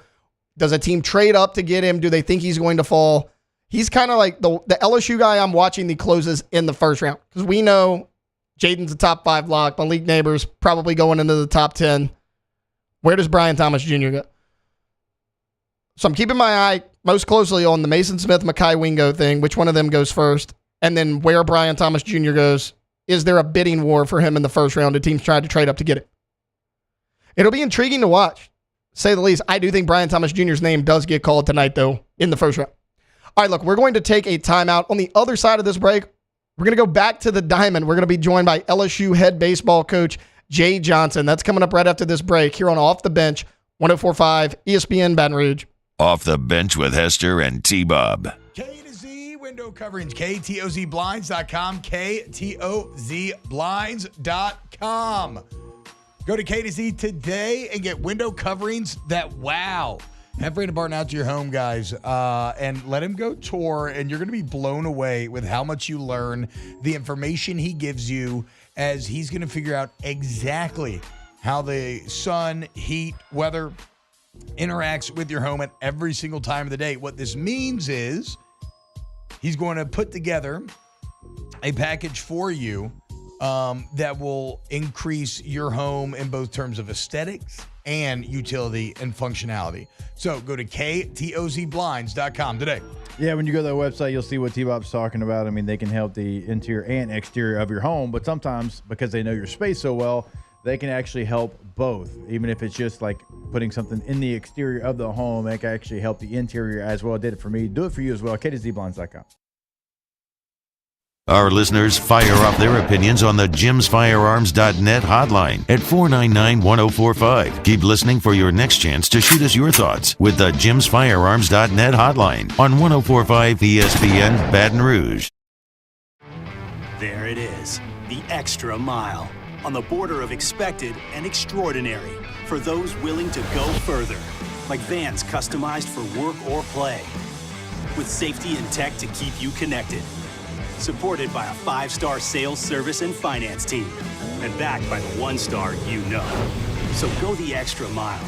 It's never crowded because so few have what it takes to go there. Mercedes-Benz Vans. Gulf Coast Bank and Trust is giving our customers the power to bank anywhere, anytime during this challenging event. And we're right there with you. Our mobile banking app is a smart way to manage your money and time. Gulf Coast Bank and Trust, the bank that cares about you.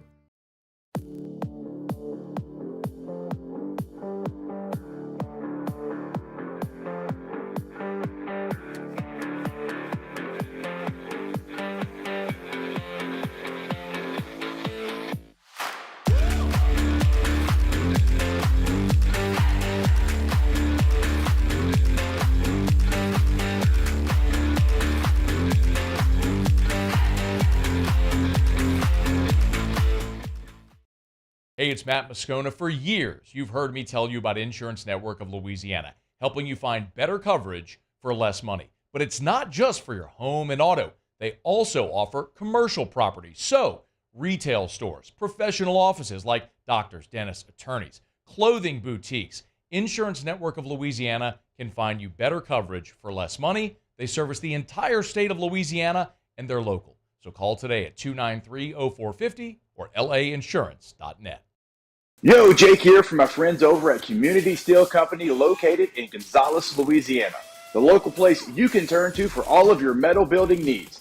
Notice I said local, not Houston, not Dallas, not Atlanta, but right here in Gonzales. Visit them at their brand new state-of-the-art website at communitysteelco.com or pick up the phone and give them a call today to answer all of your questions on your metal buildings, roofing and sheet metal, and any other steel needs you or your business need at 225-647-2020.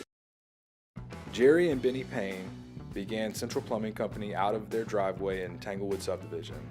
50 years later and 4 generations down the road, we continue to serve Baton Rouge and the surrounding areas for all of their plumbing needs.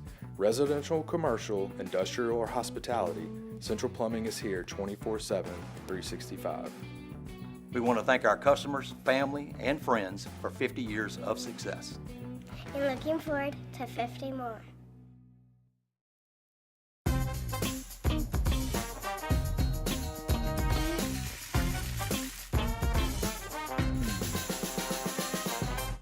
Join me for a Thursday edition of the Hunt Palmer Show, presented by Rouse's. Luke Johnson gets you ready for the Saints' first-round pick, and Joe Healy setting the table for the SEC baseball weekend. Hunt Palmer Show, 1 to 3 weekdays, 104.5 ESPN, Baton Rouge.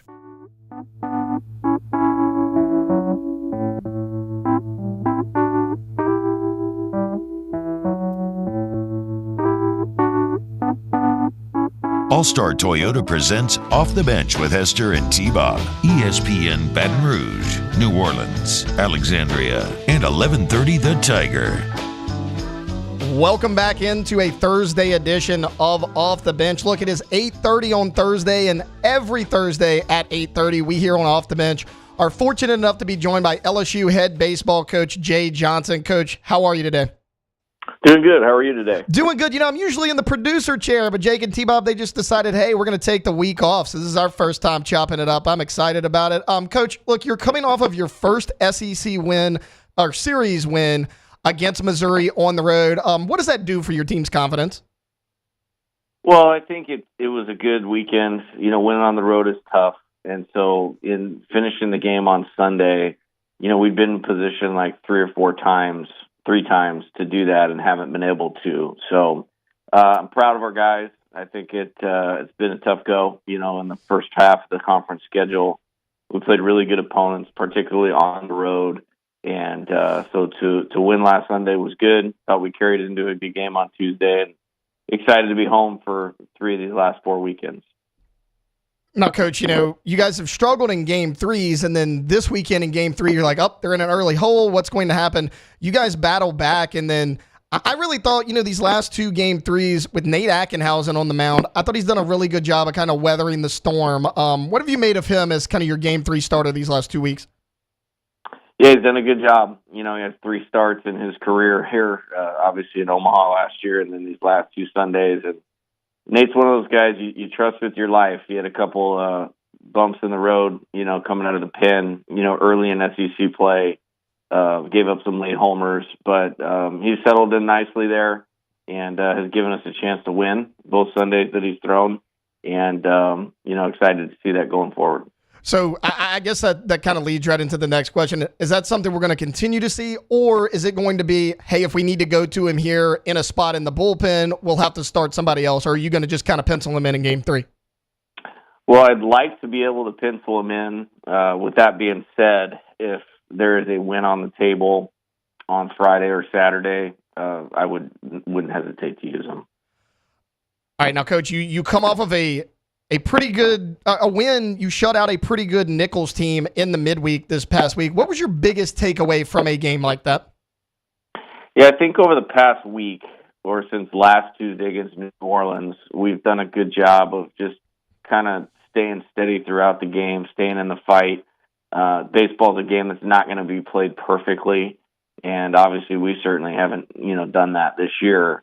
But you know, if you just kind of stay with the game and keep the innings that could get away from you small, take advantage of opportunities, you're going to be in position to win the game, you know, later on. I like the fact that we scored later in the game. That's more, you know, reminiscent of my better offensive teams to get better kind of as the game goes on, as you get into the bullpen.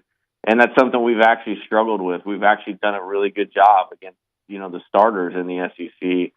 We haven't done a great job against the bullpens, but over the last week to 10 days, you're starting to see us pile up more runs later in the game, and that's made a big difference. Now, Coach, obviously, Cade Anderson, he's kind of been your midweek starter all year long, and he's done an excellent job. My biggest takeaway from your game against Nichols was Thatcher Hurd out of the bullpen, because, you know, you've tried him in a bunch of different spots, and he struggled at times this year, but he throws 1 inning, 3 strikeouts in his only inning, so got out pretty much every batter he faced. That's got to be good for his confidence. What kind of role could we see him play moving forward? Because you have mentioned multiple times how valuable he could be to this rotation.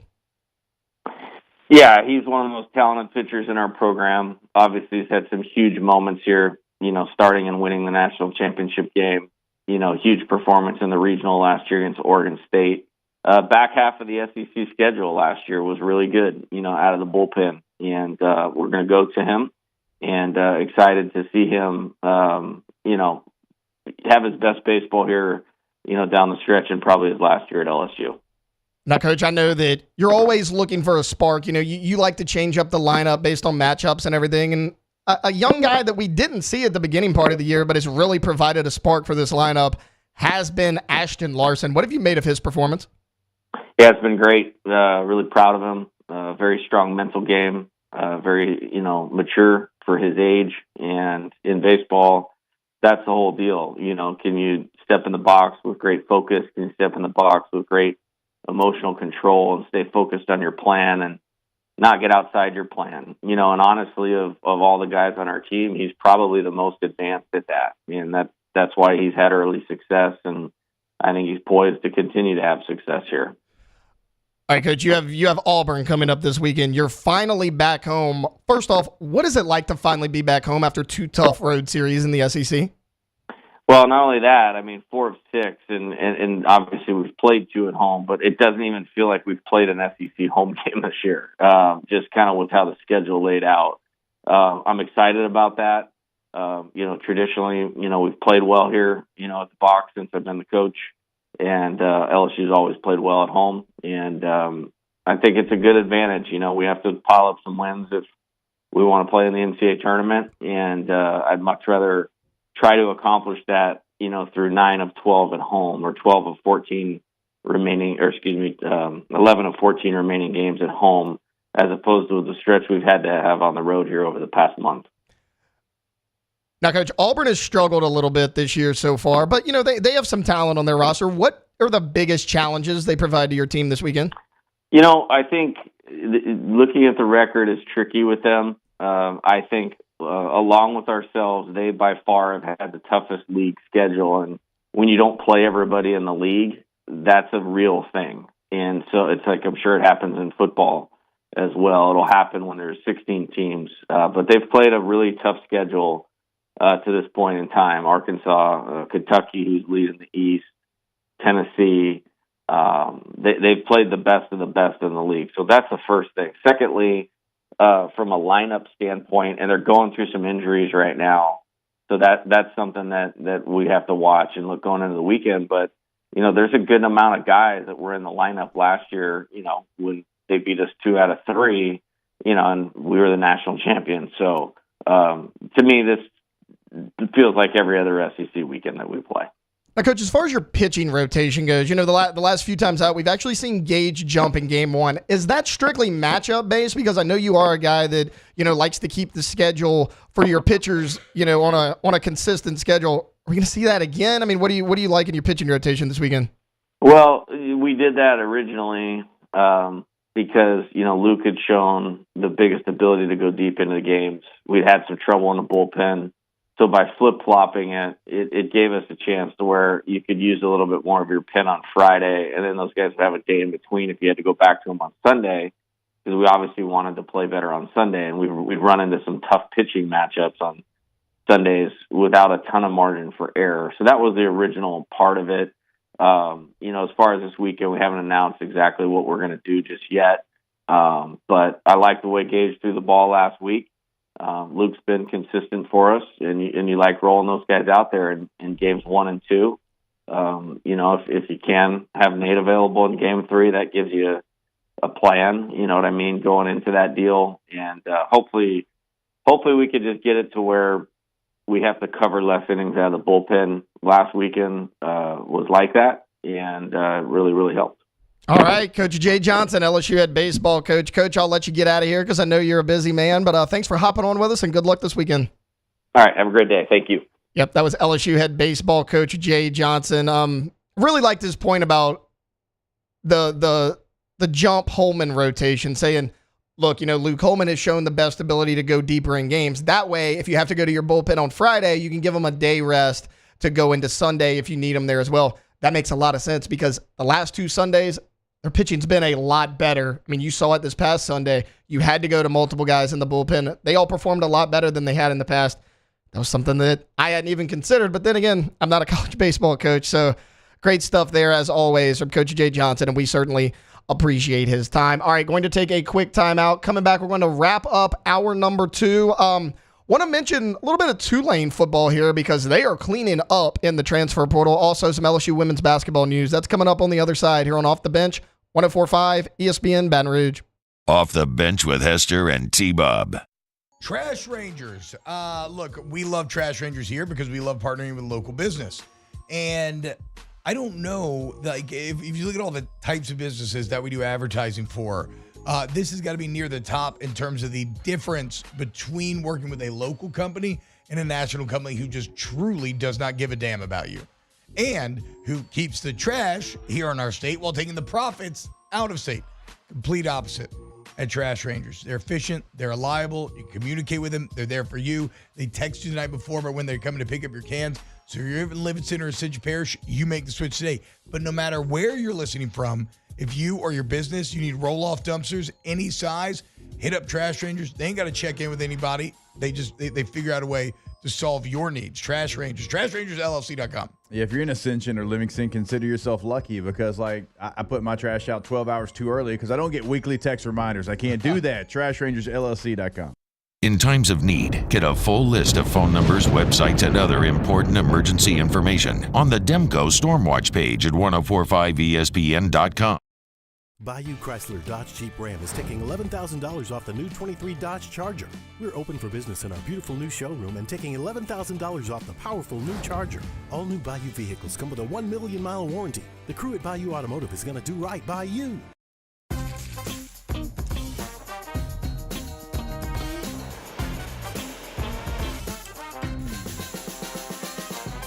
The best kept secret in town is out. Discover Tallulah at the Renaissance Hotel on Bluebonnet.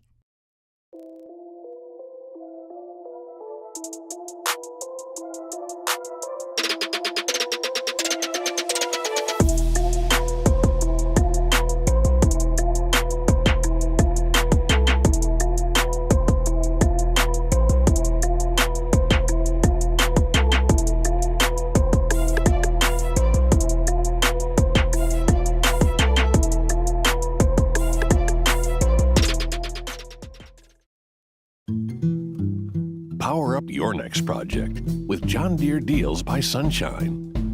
Whether you're working hard or playing hard, our knowledgeable team will help you find the right product for you. Ask us about our amazing tractor package promotions. Learn more about what it means to be powered by Sunshine at sunequip.com.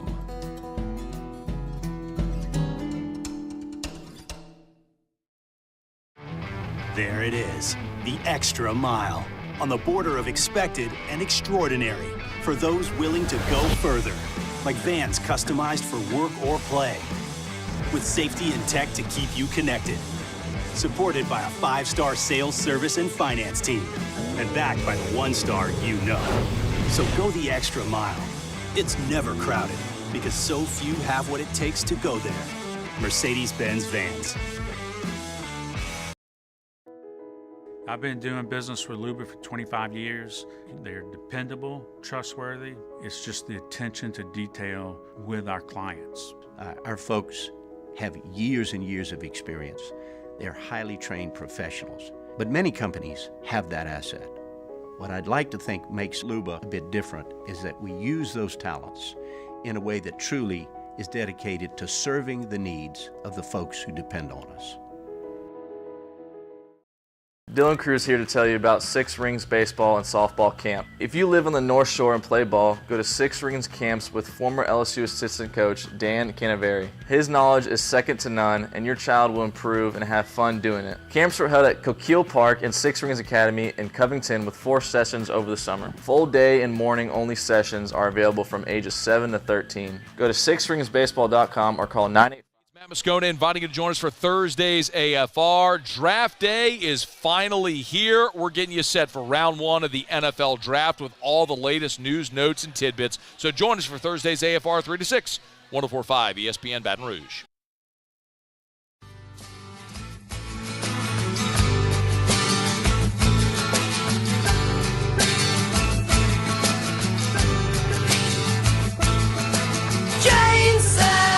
All-Star Toyota presents Off the Bench with Hester and T-Bob. ESPN Baton Rouge, New Orleans, Alexandria, and 1130 The Tiger.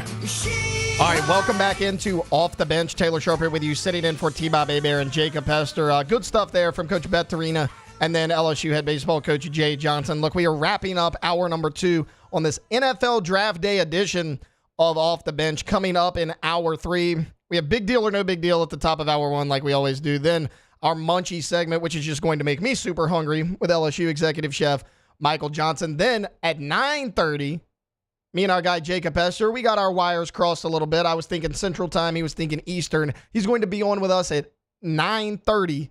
So last full segment of the show, and then we wrap things up like we do every day with some Ask the Bench. Like I teased it a little bit going into break. The Tulane football team under Coach John Summerall right now has cleaned up in the transfer portal. They've added a number of high-profile guys, but one guy I wanted to highlight in particular comes from right here at LSU. Last week we saw that Kai Preen entered his name into the NCAA transfer portal. He has officially committed to play for Tulane. He's not the only high-profile receiver that Coach Summerall has added. Back in late January, Shaz Preston announced he was going to commit to Tulane. He leaves Alabama shortly after Nick Saban announced his retirement. Look, these are two highly recruited guys coming out of the state of Louisiana. Obviously, LSU lands Kai Preen. He was a guy that a lot of people had a lot of hopes for, right? He's a speedy guy. He could play receiver and running back. He did so at the high school level. Played a little bit of running back here, during practice when numbers were kind of low.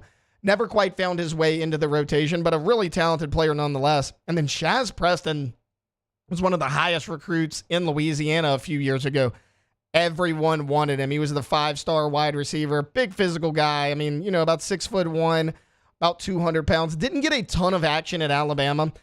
I was a little surprised by that. I mean, I follow high school recruiting very, very closely. Shaz Preston was a guy that I really wanted LSU to reel in. For whatever reason, they were not able to get it done. He does go to Alabama, but he leaves Alabama. So now, that gives them 2 bona fide starting receivers for that level of football. And, it's not just those guys. They bring in a new start. The starting quarterback job, it's still up for grabs, but Oregon transfer Ty Thompson, he transferred there in the offseason. He looked really good all throughout spring practice. He's a guy that we saw play a little bit, in spot time, and he was a guy that was in line for a starting job. About a fella named Bo Nix went out there to Oregon. I'm sure we all know who that is, and beat out Ty Thompson. But Ty Thompson is a really talented player. Also, Kai Horton, the guy that enrolled in Tulane out of high school. They're kind of battling for that job. I got to imagine it's going to be Ty Thompson. From what we saw from him at Oregon, his time up there, he showed the ability to play at a high level. Again, we saw him in some spot duty when Oregon was blowing people out. Played a lot in that Colorado game. And he showed the ability to make most of the throws you need to make at the college level. He's an athletic guy. He can get outside the pocket a little bit. And then with receivers like Kai Preen and Shaz Preston, I think he's set up for a lot of success. If you remember Preen, he was the 4-star high school recruit. He was at St. James in Belrose, Louisiana. His senior year of high school, caught 61 balls for 1,097 yards and 14 touchdowns. He's also the second commitment to Tulane in the month of April alone. I mentioned Shaz Preston, but he was back in January right after Nick Saban announced his retirement. Akron offensive lineman Ronan Chambers, he comes there as well. So, look, they lost 8 guys to the transfer portal earlier when John Summerall first got this job. That's going to happen, right? Willie Fritz was a really good coach. Anytime you have a coaching change, you're going to lose some guys in the transfer portal. But Tulane has cleaned up in a big, big way. Okay, look, that's going to do it for hour number 2 on this Thursday edition of Off the Bench, a draft day special edition of Off the Bench. I want to recap kind of what we did in the first 2 hours. In hour number 1, we led things off talking about the New Orleans Saints. So those of you who missed it, James Hurst announced his retirement yesterday, just afternoon. Look, he was a guy that was a really good swing player for you, whether it was guard or tackle on the left side or right side. James Hurst, just a really solid depth piece for you. Now you lose him. You still don't have Andrus Peat. You got to imagine it's O-line or bust in the first round. They may even go O-line in the first and second round, and I don't think anybody would be mad at it. We know about the Ryan Ramczyk injury news. What does his future hold? How is his knee going to hold up? Then we recap the New Orleans Pelicans game. Look, very disappointing performance. 124-96 loss to the Oklahoma City Thunder in Game 2. That's coming off the heels of a really competitive Game 1. You lose 94-92. CJ McCollum had that shot up at the end of Game 1. It was a three-pointer to potentially win the game at the buzzer. You really thought the Pelicans were going to come out firing on all cylinders. It didn't happen. They were just outclassed by the Oklahoma City Thunder in every single way, mainly the three-point shooting and the transition offense.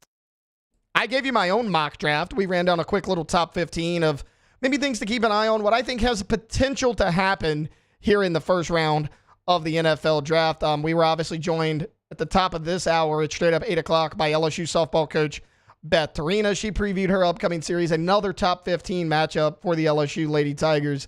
They're going to host the number 15 ranked Arkansas Razorback in a sold-out Tiger Park this weekend.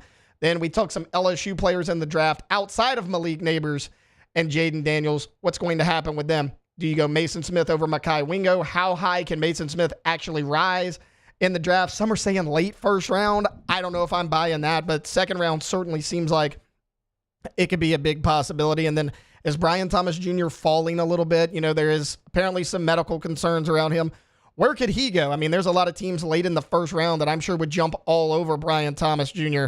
if he happened to fall to him. Of course, we're joined by LSU head baseball coach Jay Johnson. Then we just talked a little bit about Tulane in the transfer portal. Look, as far as the 9 o'clock hour goes, it's a typical Thursday 9 o'clock hour show. We're going to start things off with big deal or no big deal. Alondra, Jacob, Beck, myself, we're going to give you some of the hottest sports topics. We're going to talk big deal or no big deal. Then the 9:15 segment, it's our Munchie segment with executive chef Michael Johnson. And then 9:30, our guy Jacob Hester joining us live, boots on the ground coverage from the draft in Detroit. That's coming up here on 104.5 ESPN Baton Rouge. Off the Bench with Hester and T-Bob. Rejuve Me Medical, restore me, refuel me, rejuve me. RejuveMeMedical.com or go see him today. Remember, Baton Rouge, Metairie, Slidell, Shreveport, now Monroe as well. Shreveport. You go and get your free consultation. They draw your labs, and then your body becomes a guide to put together a plan for you to treat the untreated effects of aging. Maybe this is something like HRT or semaglutide. Maybe it's a B vitamin shot. Maybe it's not. Like we were something the other day, they do Botox as well. Like they offer a plethora of services to get you feeling young and good again. Go to Rejuve Me Medical, RejuveMeMedical.com. Yeah, once you get that website, we always encourage you to get your consultation set up, top right corner of that website, because maybe you're dealing with something, you don't know what it is. They are going to get to the bottom of it over at Rejuve Me, but you can't do it unless you get that consultation set up at RejuveMeMedical.com. There it is, the extra mile, on the border of expected and extraordinary for those willing to go further, like vans customized for work or play, with safety and tech to keep you connected. Supported by a 5-star sales, service, and finance team, and backed by the 1-star you know. So go the extra mile. It's never crowded, because so few have what it takes to go there. Mercedes-Benz Vans.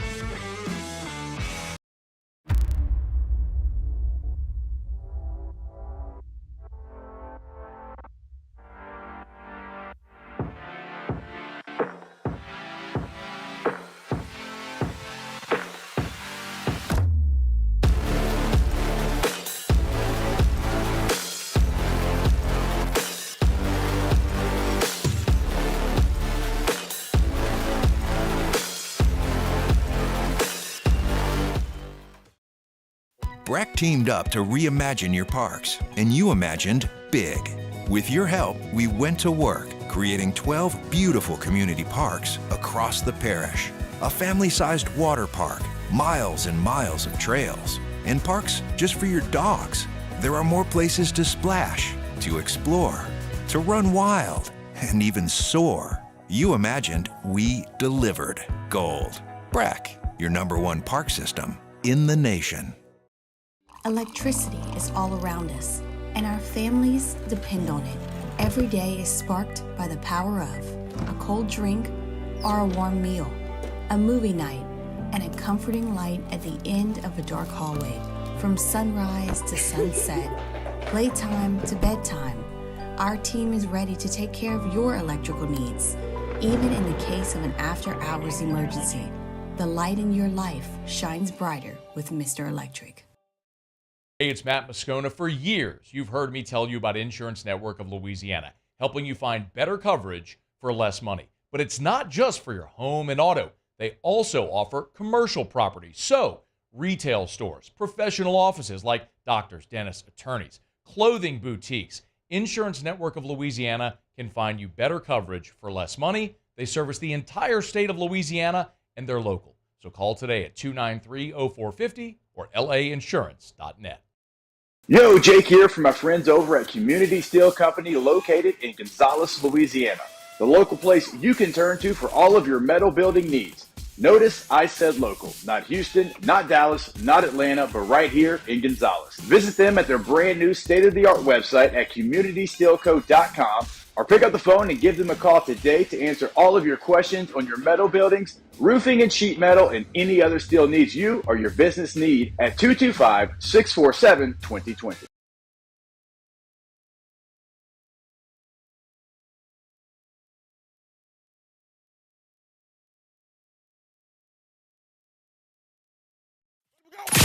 All-Star Toyota presents Off the Bench with Jacob Hester and T-Bob Hebert. Yeah. Off the Bench with Hester and T-Bob. Hey, they said I got to come off the bench. All-Star Toyota presents Off the Bench with Hester and T-Bob. Yo. Yo, welcome into hour number 3 of a Thursday edition of Off the Bench. Taylor Sharp sitting in the host chair for our guys T-Bob Hebert and Jacob Hester. As always, we have Alondra Villarreal. See, I said that way better than T-Bob does. T-Bob says it in a French accent, and you're literally not French. I'm not French. And the name doesn't sound French. No.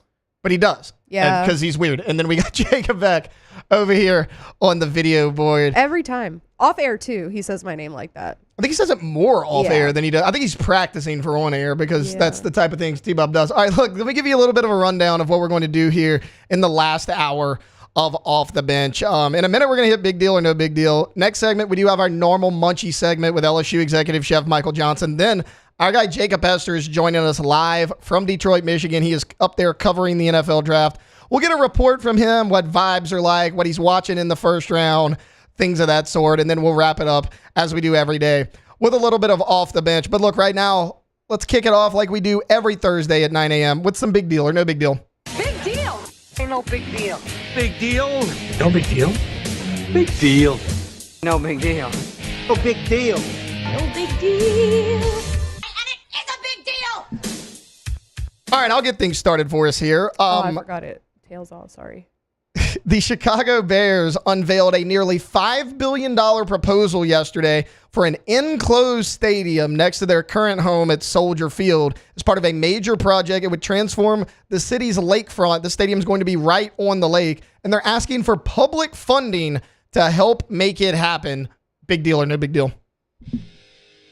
Go ahead, Jacob. I missed the question. Sorry. Oh, so the question was about if the Bears... You're saying the Bears asking for public funding. You're asking if that's a big deal, first, or just the both. stadium in general. Finally having a dome stadium and then asking the public for funds. Oh, yeah, I think it's a big deal. I do wonder the infrastructure and all that stuff, how that'll work.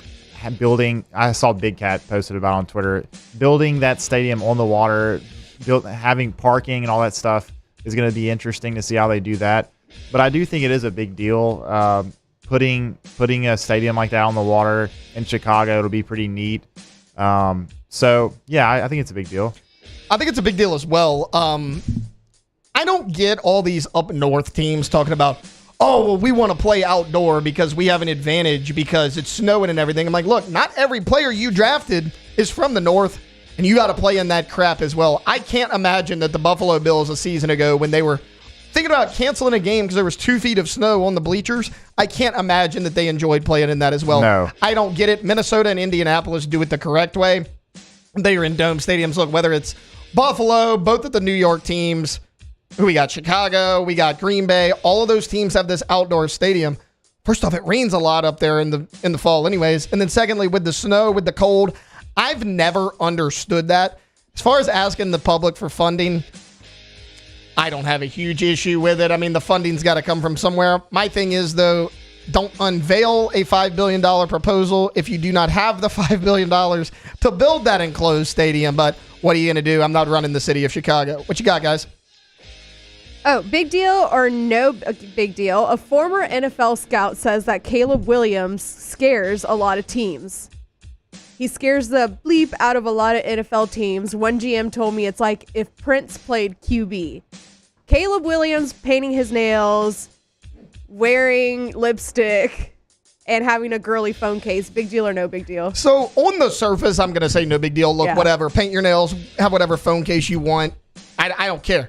The thing I feel like he's trying to be flashy for no reason. I feel like this is not Caleb Williams. Like trying too hard? I feel like he's trying too hard to be like, oh, you always hear the people say, oh, I'm built different. Like, I feel like that's what Caleb Williams is doing here. I'm more concerned with Caleb Williams' ability on the field. Yeah. Look, he is certainly a talented player. You've heard me and T-Bob on this show go back and forth about this a lot. He missed his check down routes a ton last year. You go back and watch any big game that Caleb Williams played in, and you're like, why can't he win the big one? I get it. His defense wasn't that great. He was trying to make plays down the field. But you know who else's defense wasn't great last year? Jaden Daniels. Jaden Daniels was a lot better at surveying the field. He'd find his crossing routes, and more importantly, he would find his check downs. In the NFL, you do not have time to stand back there in the pocket, especially behind a Chicago Bears offensive line, and try to throw a deep ball every single play. I really believe that Caleb Williams is going to struggle. I can be completely off on this. I am very cautious of Caleb Williams as the number 1 overall pick. I agree with you. I think he's going to be a bust. Beck, what are your thoughts on Caleb? Because, look, I brought this up actually last football season, and then more and more people, though, like, you kind of hear it a lot. Like, what are your kind of thoughts on this? A lot of people are kind of cautious on Caleb Williams right now. Yeah, I'm probably in the same boat. I do think that he clearly has the talent to be a really good quarterback in the NFL, but I think just the way he played at USC last year compared to the year before where he won the Heisman, I think it looked like he kind of regressed a little bit. So I'll be curious to see. And then kind of like with Justin Fields, I think just the Bears organization has managed to draft these quarterbacks so highly and they just never turn out. So I would be worried about his situation. Just, we always see these young rookie quarterbacks, they succeed when they get into a good situation. Like Justin Herbert got into a good situation with the Chargers. So I don't think the Bears situation is great. So that's just like compounded for Caleb Williams. I think he could be a good NFL quarterback, but just going to the Bears and just the way he played last year, I kind of worry about it. Well, that's another thing, right? So like all three of us are around the same age. In our lifetime, as far as success and win-loss record, Rex Grossman is the best quarterback that we've ever seen with the Chicago Bears.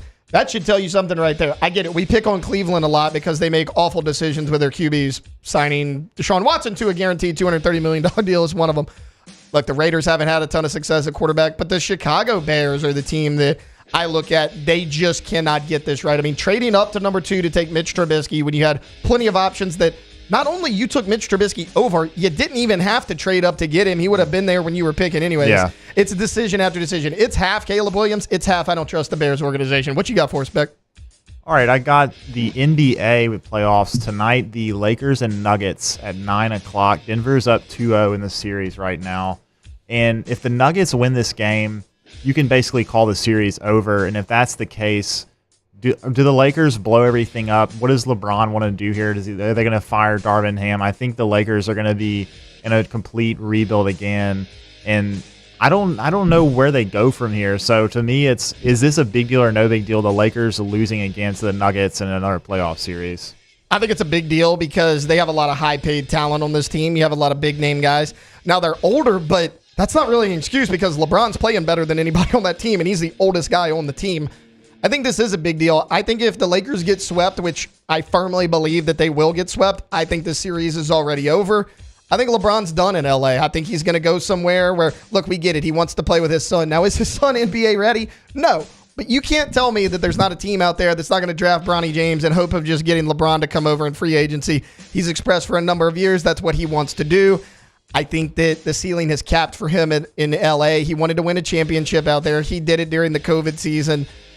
It doesn't flow well together. They don't have the shooters around him to truly maximize his ability to pass the ball. Anthony Davis is perpetually hurt. I think he's done if they lose this series. Yeah, I agree. I think the Lakers are just in another situation like they were last year, and just the fact that it's the Nuggets again too, I think is going to make it even worse situation that they're going to be losing to the Nuggets again. I saw all these people talking about the Lakers should lose on purpose in the play-in so they could play the Thunder.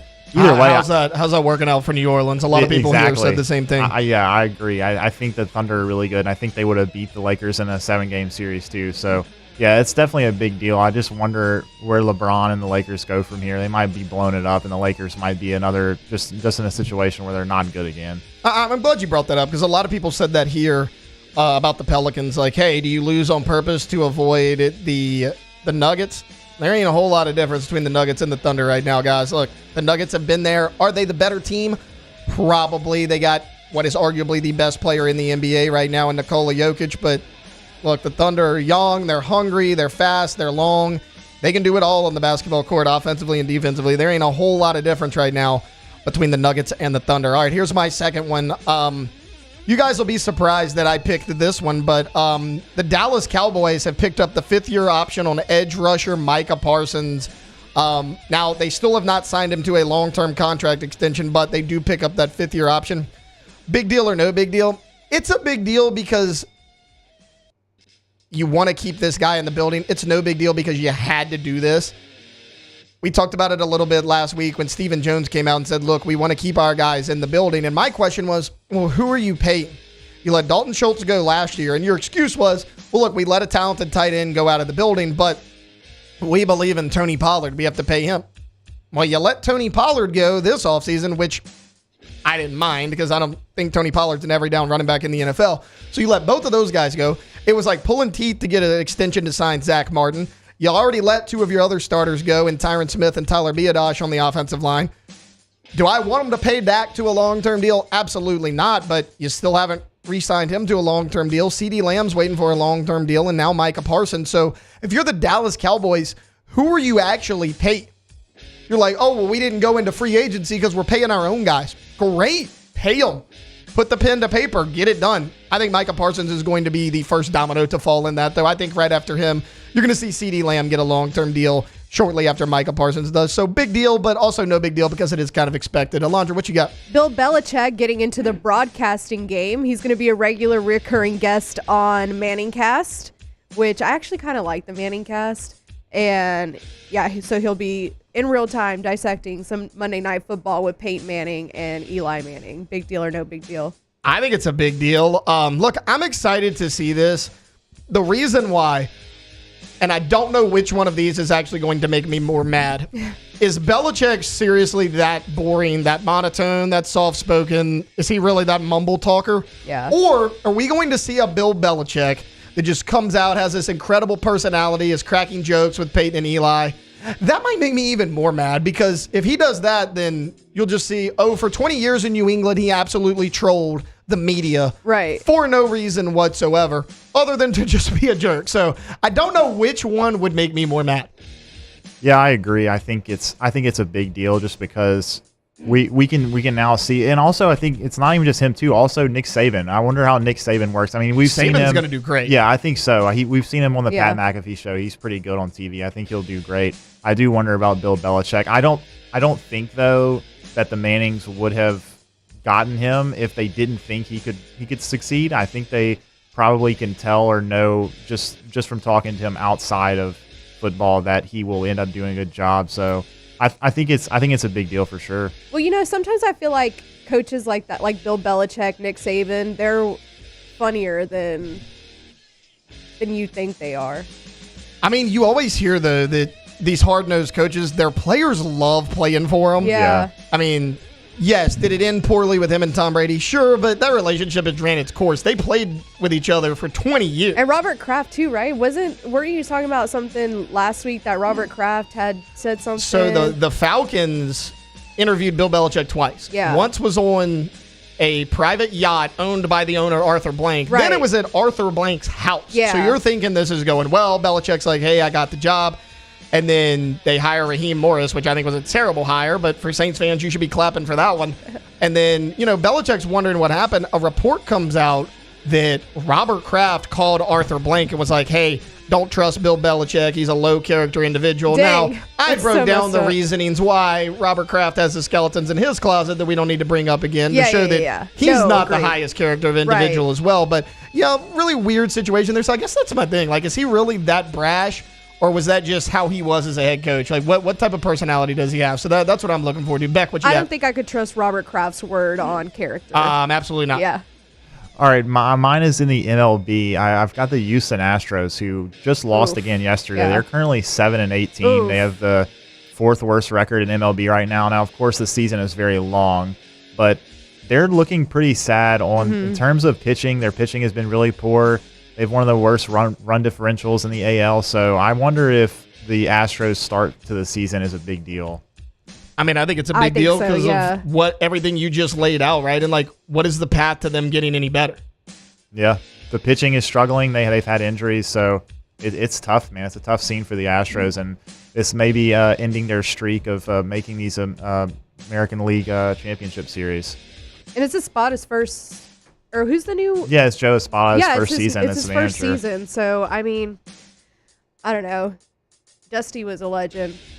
Yeah, I mean, you're not going to replace Dusty Baker, but yeah, it's a tough scene out there in Houston. I think it's a big deal because look, like Beck laid out, like what is your path forward to getting better? You don't have it on your roster right now. All right, look, we ran a little long there. That's going to do it for Big Deal or No Big Deal. When we come back, it is our Munchie segment every Thursday at 9:15. We're joined by LSU executive chef Michael Johnson. That's coming up right after this break here on Off the Bench, 104.5 ESPN Baton Rouge. Off the Bench with Hester and T-Bob. ESPN Baton Rouge, New Orleans, Alexandria, and 1130 The Tiger. Go to Coleman Roofing and Construction, ColemanRoof.com, ColemanRoof.com. The most complete, reliable, respected roof company in Louisiana. And I mean it, guys. Great group of guys and gals, too. From touring with him, working with him, getting to know him. Just a dynamic culture. Work hard 24/7, dude. Just like there's a vibrancy, an energy to the company. And if you go look at the reviews, you'll see exactly what I'm talking about. And remember, it's any size job, commercial, residential. It's anywhere in Louisiana or the Gulf South region. It's any type of roof. And it's also your interior construction as well when something goes wrong. Coleman Roofing and Construction, ColemanRoof.com. Yeah, go to the website. You can find the contact information in Gonzales, Baton Rouge, Madisonville, Houma, Lafayette. I mean, they're throughout the state of Louisiana. So if you're in our listening area, we are talking to you, and it is truly a one-stop shop. Sure, roofing needs, commercial, residential, they can handle anything there. Construction services as well. ColemanRoof.com.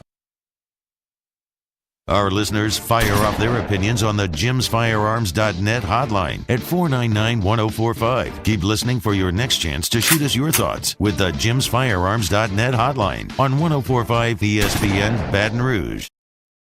Breck teamed up to reimagine your parks, and you imagined big. With your help, we went to work, creating 12 beautiful community parks across the parish. A family-sized water park, miles and miles of trails, and parks just for your dogs. There are more places to splash, to explore, to run wild, and even soar. You imagined, we delivered. Gold. Breck, your #1 park system in the nation.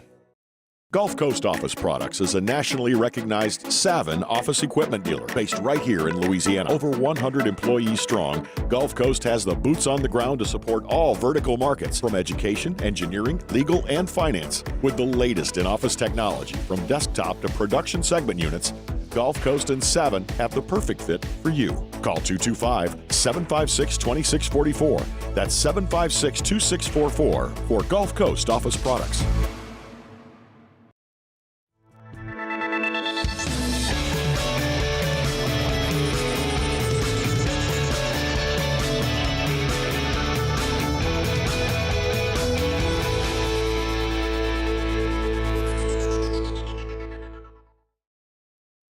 The Windsor Senior Living Community in Mandeville, Louisiana is a beautiful, vibrant apartment community geared toward seniors.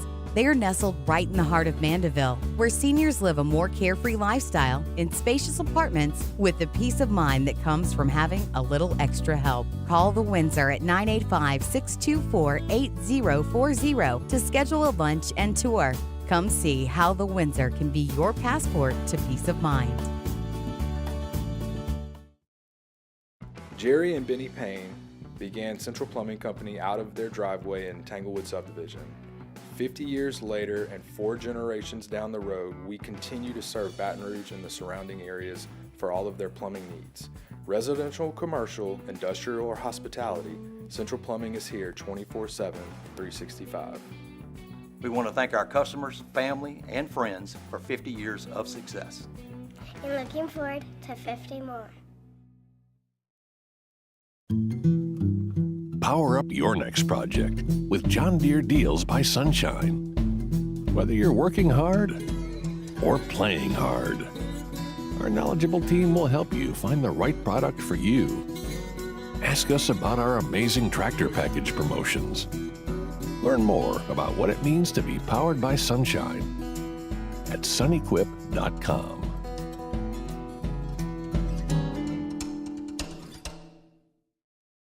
Gulf Coast Bank and Trust is giving our customers the power to bank anywhere, anytime during this challenging event. And we're Charles Hannegriff joined me and Jimmy out for the Thursday edition of Live at Lunch from the original Walk-Ons, Burbank at Nicholson. Dwayne Colucci and Matt Humans join us from Las Vegas, and it is finally NFL Draft Day, Round 1. Live at Lunch, 11 a.m. Thursday on 104.5 ESPN Baton Rouge.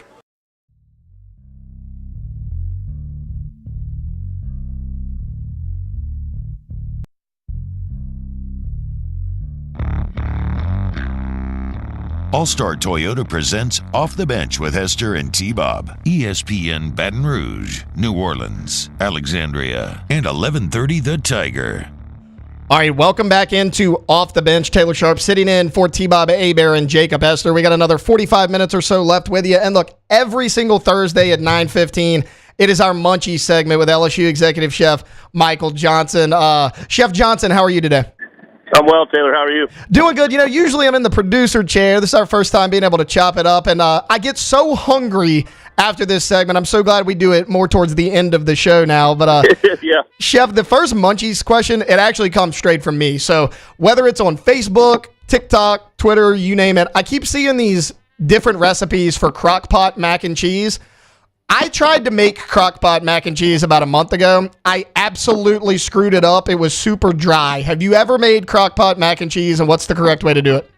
I've not. You know, honestly, my experience with crock pots is slow and low with you know, muscle meats and stuff like that. I've not ever made a crock pot mac and cheese. So I've soaked macaroni in a hot bucket of water to chum for fish out on the Gulf of Mexico, but I've never actually done it before, so I'm rather stumped by it myself.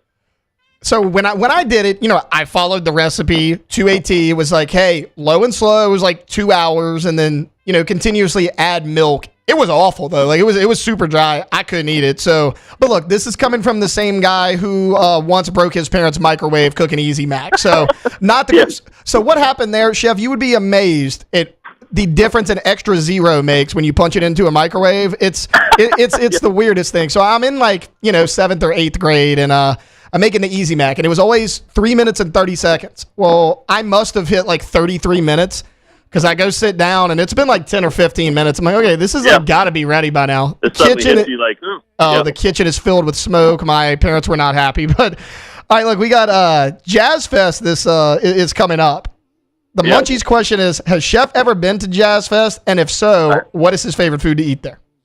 Yeah, I have, and I had like a fried potato on a stick or something of that nature one time that really, you know, like stuck in my mind. Like the crazy thing about Jazz Fest is that how many foods they feed, you know, that's fried on a stick. It's incredible. It reminds me of, I went to a state fair once, and they were doing fried butter on a stick. You know what I mean? Like, I don't know how you get there in life, but man, that's a new one for me. So, or fried like Snickers, you know. I don't know if you've ever seen one of those before, but that's, you know, Jazz Fest is kind of equatable to me to some degree with, you know, like the state fair, some state fairs. It's wild to see some of the food that they have there. So the Texas State Fair, it's when Texas and Oklahoma play every year for football. That is the weekend of the Texas State Fair. They do a lot of the fried butter. I've seen that on ESPN. The best one I ever had, it was a fried Smucker's Uncrustable at the Livingston Parish Fair. It was phenomenal. Yeah, it sounds good. You know, like the Smuckers with the bread and the sweetness in there. I see that, you know, but fried butter, man, that's hardcore fat right there. I like my body a little too much to stoop to it. So, okay, Chef, here's a Munchies question. If you had to choose a pizza that's not on a typical menu and have it made for you, what type of pizza are you choosing? Man, a really good friend of mine. His name is Ethan Stoll. He owns Ethan Stoll Restaurants in Seattle, and he has several pizza concepts there in Seattle. And so he partnered with us when I was the chef at the Mariners, and he constructed this fig and prosciutto pizza that we topped off with arugula that was kind of tossed in a little bit of a vinaigrette with like a sweet balsamic vinaigrette. And you wouldn't think arugula on a pizza afterwards. You think wilted spinach, but that fig and prosciutto pizza was probably one of the best things that has ever crossed my lips, to be honest with you. Like the sweetness of the figs, the fattiness of the prosciutto. There was some crushed red pepper on there for a little spice. And then, like, you too, thank you. And then, it finished with this acidic balsamic, sweetened acidic balsamic on the tossed arugula that, man, it was just so much complexity to it when you ate it. It was an experience, and that pizza has always stuck out in my mind as it's not just your standard meat and cheese pizza that you see everywhere. Like that gets boring to me. I like creative minds, and that definitely reached there. Well, Chef, before this segment, I could not decide what I wanted for dinner. Turns out it is now going to be pizza. That was an incredible explanation of what kind of pizza you wanted. I actually want that same pizza now. Look, Munchie's, the next Munchie's question, somebody wants to know, have you ever heard of cooking rice in a slow cooker, especially brown rice? You can do it. It builds the gluten different in the rice, which, it kind of takes me back to that slow cooker with the mac and cheese. The idea of putting milk in it constantly kind of defeats the purpose to me of what a slow cooker is. It's set it and forget it, or whatever. I can appreciate, walking away from things and not having to worry about it for a little amount of time. But also for me, I prefer to, be involved in it more and have my hands in it and be a little bit more active in it, because that's where the soul from the food comes in. Slow cooker rice, it will happen.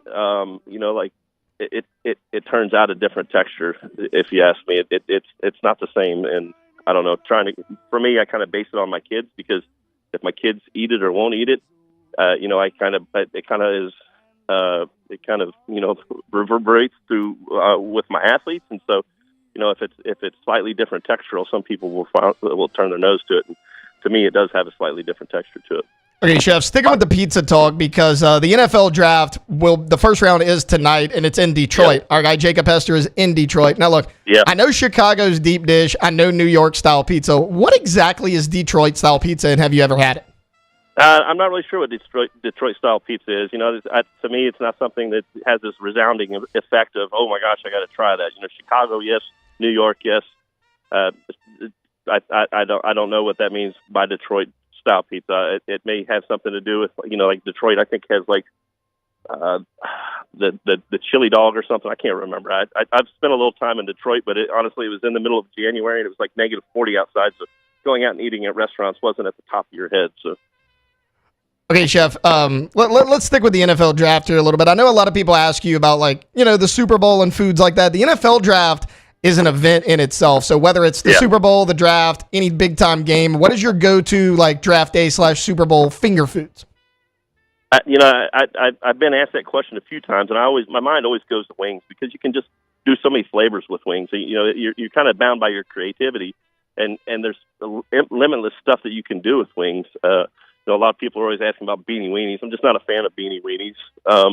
I just love wings, and I've told T-Bob this before, and I think he kind of trailed down it before, but I actually like the different temperatures of wings. Like, I will eat wings hot, but I actually like cold fried chicken, and so I eat cold wings as well. So, playing around with flavors when they're cold is just as interesting to me as it is playing around with flavors when they're hot. So, I'm not going to serve cold wings at my Super Bowl party or my draft day party, but I encourage people to try new foods and try them.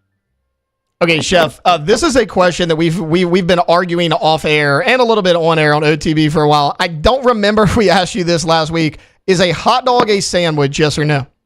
A hot dog? Yes. Gosh, oh man, I had these emotions about hot dogs because I worked in the stadium business for so long, and I guess a hot dog on a bun is kind of a sandwich, but in my mind, I have this like standard of what a sandwich needs to be with meats, sliced meats and stuff like that. And I guess it doesn't have to be, like there's people that call pizza a sandwich or a taco a sandwich, but I think it's interpretive, man. If it's an all meat hot dog, I don't think you can even call it food, to be honest with you, man. The stuff that they put in an all meat hot dog is shameful. Like if it's an all beef kosher dog with, like Chicago dog style, yes, that's a sandwich for sure. But just, like an all meat sawdust hot dog, that's not, I'm not calling that a sandwich at any point. Okay, so that leads me to our look. We discussed the big questions here on OTB, Chef. It's the hard hitting ones. The other one has been: is a tortilla, a flour tortilla, should that be considered bread? He answered this. Oh, he did. He did answer this one. Yeah. There was some controversy behind it too. To me, is it bread because it's made from flour? I suppose you could call it, but is it a tortilla? That a tortilla to me is going to be made from corn, and the Americans have kind of converted that to their own deal. So I mean, if it's popular demand, I suppose it could be, but if it's true to like its nature and its like roots, I think it's more bread than it is tortilla for sure. All right, Chef Michael Johnson answering the big questions for us here on this Thursday morning. Chef, this was a lot of fun. I appreciate you hopping on. Absolutely. Thank you. That was LSU Executive Chef Michael Johnson for our Munchie segment. All right, look, we're going to take a timeout. When we get back, the normal co-host of Off the Bench, Mr. Jacob Hester, he's going to hop on with us. He is live from Detroit, Michigan. That's coming up here on 104.5 ESPN Baton Rouge. Off the Bench with Hester and T-Bob. Get Gordon and get it done. 225-888-8888. That's 225-888-8888. If you get in an accident, you need somebody who's going to fight for you, you want Gordon McKernan Injury Attorneys. Also follow them on social media at Get Gordon, where they have sit-downs and great content with a lot of your favorite athletes, the members of the G team. But check it out. If you are a high school graduating senior, 2024, go to GordonGives.com and find details on how to enter to win one of 12 laptops that Gordon McKernan Injury Attorneys are giving away. Start college off on the right foot. Brand new laptop. Foot top. Is there a joke to be made there? I don't know. I think so. Get Gordon, get it done. Lap. Foot. You keep trying? I'm going to lap them toes. GetGordon.com. Turn his mic off. GetGordon.com is the website to go to see what they can do for you in the courtroom. Past client results, all that information. Get Gordon on social media. Pick up the phone in Louisiana, your area code, followed by 888-8888. In times of need, get a full list of phone numbers, websites, and other important emergency information on the Demco Stormwatch page at 1045ESPN.com.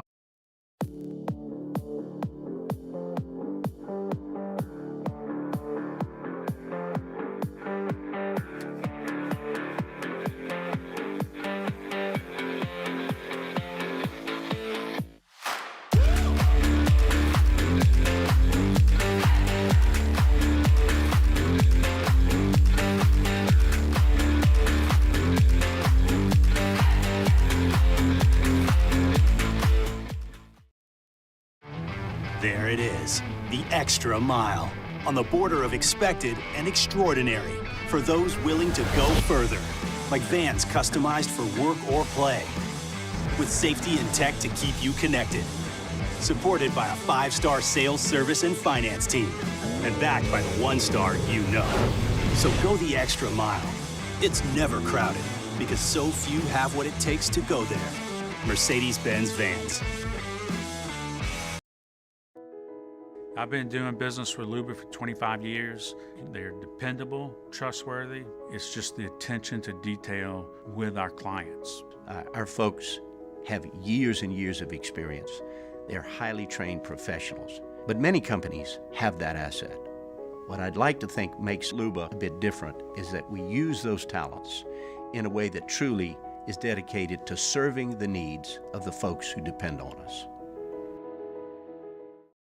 Dylan Cruz here to tell you about Six Rings Baseball and Softball Camp. If you live on the North Shore and play ball, go to Six Rings Camps with former LSU assistant coach Dan Canaveri. His knowledge is second to none, and your child will improve and have fun doing it. Camps were held at Coquille Park and Six Rings Academy in Covington with 4 sessions over the summer. Full day and morning only sessions are available from ages 7 to 13. Go to sixringsbaseball.com or call 985-206-9096. Learn the game to love the game.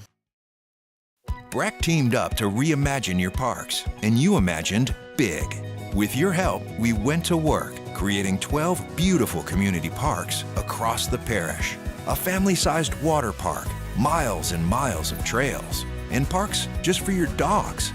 There are more places to splash, to explore, to run wild, and even soar. You imagined, we delivered. Gold. Breck, your #1 park system in the nation. Electricity is all around us, and our families depend on it. Every day is sparked by the power of a cold drink or a warm meal, a movie night, and a comforting light at the end of a dark hallway. From sunrise to sunset, playtime to bedtime, our team is ready to take care of your electrical needs, even in the case of an after-hours emergency. Join me for a Thursday edition of the Hunt Palmer Show, presented by Rouse's. Luke Johnson gets you ready for the Saints' first-round pick, and Joe Healy setting the table for the SEC baseball weekend. Hunt Palmer Show, 1 to 3 weekdays, 104.5 ESPN, Baton Rouge.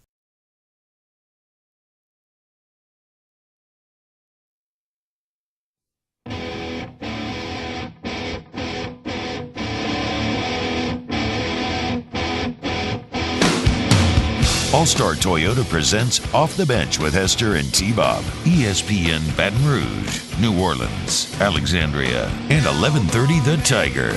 All right, welcome back into Off the Bench here on 104.5 ESPN. Taylor Sharp sitting in for T-Bob Hebert and Jacob Hester. And speaking of Jacob Hester, our guy joins us right now from Detroit, Michigan, live from the NFL draft. Jake, what's going on, man? What's going on? Hope you're holding the fort down. All good. Everything going smooth. You know, no technical difficulties or anything. You know, typically when somebody fills in, they try to, see if they can have any issues or anything. We all good this morning? We are all good. Nothing's been caught on fire yet, so that's all I'm concerned about. We are still technically on the air, so we are good to go. No, we're good. It is cold here in Michigan. Us Southern folk, sometimes we forget that there's other parts of the country that don't have the heat that we have as soon as we have it. And so might have packed a little light, but you know what? That's why there's stores here in Detroit and might be having to go grab a coat. Well, what's the weather like out there? Like outside the temperature, is it sunny? Is it overcast? Like what we got? No, we're all sunny. It's just like 41 degrees. And again, like that's not cold to these people, that are from this area. But when we've been dealing with our temperatures, it's a little cold. So all good. Detroit's done a great job, though, of setting everything up, the signage in the airport, the buzz in the airport, the buzz around town. They're excited to host an event like this because for so long it was in New York City and the bright lights, the big city. And it's kind of cool that last year in Kansas City, this year in Detroit, next year in Green Bay, some of these historic NFL cities have the opportunity to be able to host something like the draft. So you mentioned, the buzz at the airport and everything. I get that the draft isn't for another couple hours, but what's the crowds looking like so far out there in Detroit? Yeah, they're already starting to kind of get together downtown, and you're seeing some of the local establishments like these bars, and that's actually, we're going to do a show from one of the sports bars that's kind of right attached to the area they're doing the draft. It's already got the NFL jerseys, and it's kind of the cool thing about an event like this is you have everybody with their team, and so they've got all the gear on from head to toe. Yes, Taylor, there's plenty of Cowboy fans here, even though we love to hear it, Jake. We love to hear it. So, no, it is. It's one of the fun parts about it is see all the different teams represented, not just the Lions. Okay. Did our guy Jake Hester pack any Chargers gear? You know what? I don't think I did. I want to say I did maybe last year. I don't know. But no, I did not this year. We try to take the bias out of it, man, because if they do, in fact, like kind of live up to one of the worst rumors I've ever heard and select J.J. McCarthy at 5 and trade Justin Herbert, I don't want to have Charger gear on for that.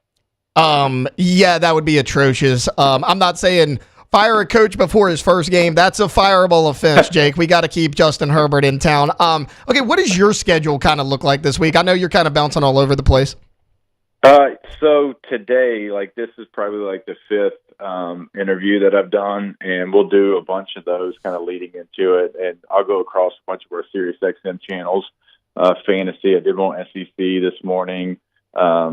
Big Ten, I'm missing one, but when my phone rings, I'm just going to answer it. You know, it's one of those deals because this is what you do kind of leading into it. And then I think our show's from 7 to midnight Eastern time tonight. So, I mean, we'll go all the way through it. We'll have a nice little pregame, you know, kind of where we're at and who's available and maybe some of our biggest takes before the draft actually starts. And then, like I said, we'll go all the way to midnight, and we'll do that for the first, second, and third round. Okay, so you're there all through. So were you there Saturday as well, or no? No. So we I think finish up with the third round, and so Saturday I'll be on the first bird smoking, coming back to Louisiana to watch some 8U travel baseball. All right, we love to hear it. So Jake, let's kind of dive into the Saints today. Look, James Hurst retired yesterday about 1 o'clock. That news broke. That puts even more of a stress on O-line. What do you think the Saints do in round one? I mean, it's obviously O-line, but like where specifically you think they're headed?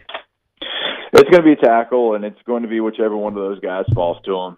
And I don't mean that like in a bad light where, you know, it's a bad player. I mean, we've talked about it for months. You've got 4 or 5 starting quality tackles in this draft. And so whichever one falls to you, and gosh, I know Saints fans do not want to hear this. If you're sitting there and there's a guy that you really love and we're at pick 11 or wherever, and you're like, man, I got to go get that guy, you're probably going to see the Saints do that. That's who they are. That's who they've always been. And maybe it's not the second round pick from this year. Maybe it's a future draft pick, but they will do that. I don't think they have to. I think there's 5 quality guys where one's going to fall to them, but they have to go tackle in the first round. That news yesterday just solidified that. And if they don't, it would be one of the biggest shocks of the draft. And also now with that news, 45, tackle's not off the table there either. Or maybe somebody who is kind of a swing guy and a guy that can kind of do multiple things, a la Andrews Pete and what he was able to do. So it might not be the sexiest draft for the Saints. I mean, their needs are the big boys up front. And so what do they do if they go offensive line the first 2 picks? Then do they try to get aggressive, maybe to move up into the third round and select one of these receivers that we've talked so much about? Maybe that's a possibility as well. But with that news yesterday, it's probably going to be second round pick. You take a hard look at offensive line as well. Certainly first round. First round, like, that's one of the biggest guarantees, I think, in this draft. Yeah, we were talking about that to kind of lead off the show. Like, do you go double tackle? And then also, like, it almost seems like they have to bring Andrews Pete back at this point as well, right? Yep, and he's going to get – and look, credit to him, but he's going to get overpaid again for the second contract in a row. Kind of happened the same time last time he was a free agent. There weren't a lot of guards on the market. The Saints needed a guard, and so everybody was willing to give Andrews Pete a lot of money. So the Saints had to give him the most, and they're going to have to overpay. Now, it's not going to probably be that kind of situation because of his age, but they are going to overpay what his value on the market would be, and they really don't have a choice. All right, Jake, let's switch from the New Orleans Saints to the team that drafted you, the LA Chargers. I've always said, you know, leading up to this draft, they're in the best spot in the entire draft because they're at 5 and they're the one team that is not in desperate need for a QB inside the top 5. What do you think the Chargers do? Do they actually take McCarthy? Do they go tackle there, or do they trade back? If they take McCarthy, I mean, that would be one of the biggest shocking moments in NFL draft history. The line on that opened at 100-1 and moves down to 15-1, and now today it sits at 6-1. There's also like a quarterback at the 5th pick, and not that a quarterback will be selected in the 5th slot, but the Chargers will actually take a quarterback. And so there's some real buzz there. Again, I just can't imagine they would do that after having a talent like Justin Herbert and just paying him a year ago. So for me, I think the Chargers trade out of the number 5 pick. I think Minnesota is the perfect trade partner. You get 11 and 23. You're able to go get your right tackle and the receiver that you need. I think you go receiver at 11, you go tackle at 23, and then you fill both of your needs. Would I love for them to select Malik Neighbors at 5? Absolutely. I would think that was a slam dunk pick, but just kind of reading from what the Chargers want to do, knowing that they have two needs that they want to get filled in the first round, I think they trade out of it and they go 11-23 with Minnesota. But if they keep it, I think Malik Neighbors is a guy that, I would say would have to be one of their highest targets. Jake, before I get you out of here, what do you make of Everton 2-0 over Liverpool yesterday? Merseyside derby. Let's go. Goodison Park. It was 2-0. Liverpool's trying to win a championship, not on our watch. You ain't getting points off us. Okay, we're safe out of relegation pretty much now, even though they took 8 points away from us because the EPL's crooked toward teams like Everton. Man City, we turn a blind eye. Everton, let's punish you. Doesn't matter. We've got grit. We've got mean, nasty, and tough, and we went out there and whipped Liverpool's ass. That's what I think about that. Love to hear it, Jake. Love to hear it. Any final thoughts before we get you out of here? Yes, I need to make sure because I just talked to my guy Brandon Barton over at K2Z Window Coverings. They're actually going to be out at the Parade of Homes. They're going to be out there all weekend. And so go to the Parade of Homes in Prairieville this weekend. As I mentioned, K2Z will be out there, but even better, they're going to show you that screen that I talk about every single day, that exterior screen that's in your backyard. You push a button, it comes down, it shades the entire area.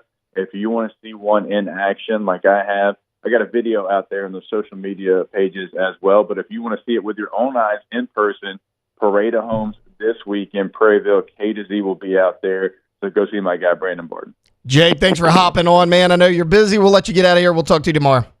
Yeah, and if there's any shocking Charger things, don't judge me off what I put on social media. Hey, we will not. Judgment free over here, Jake. Have fun in Detroit, man.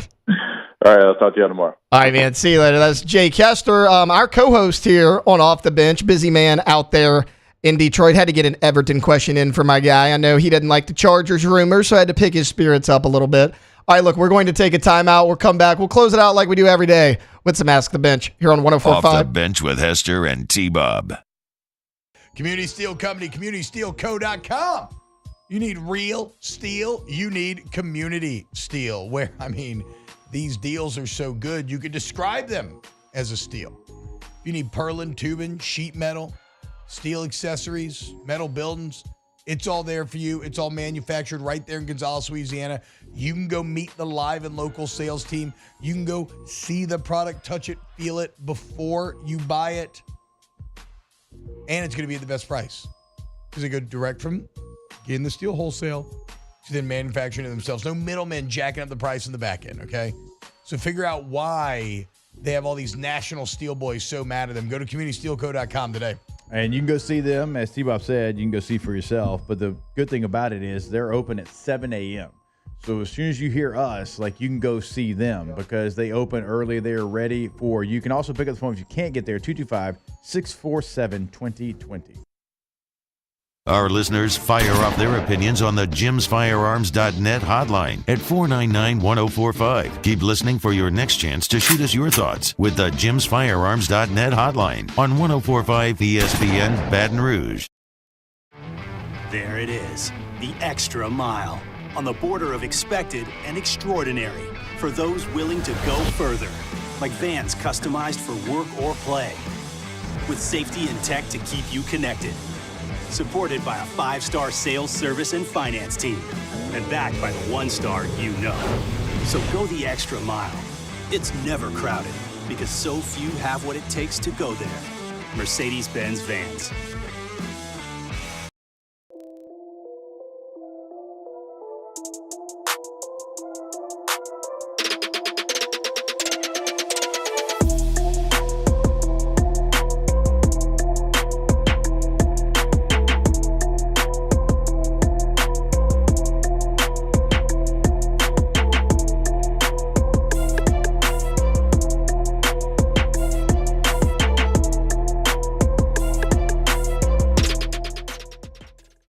Hey, it's Matt Moscona. For years, you've heard me tell you about Insurance Network of Louisiana, helping you find better coverage for less money. But it's not just for your home and auto. They also offer commercial property. So, retail stores, professional offices like doctors, dentists, attorneys, clothing boutiques. Insurance Network of Louisiana can find you better coverage for less money. They service the entire state of Louisiana, and they're local. So call today at 293-0450 or lainsurance.net.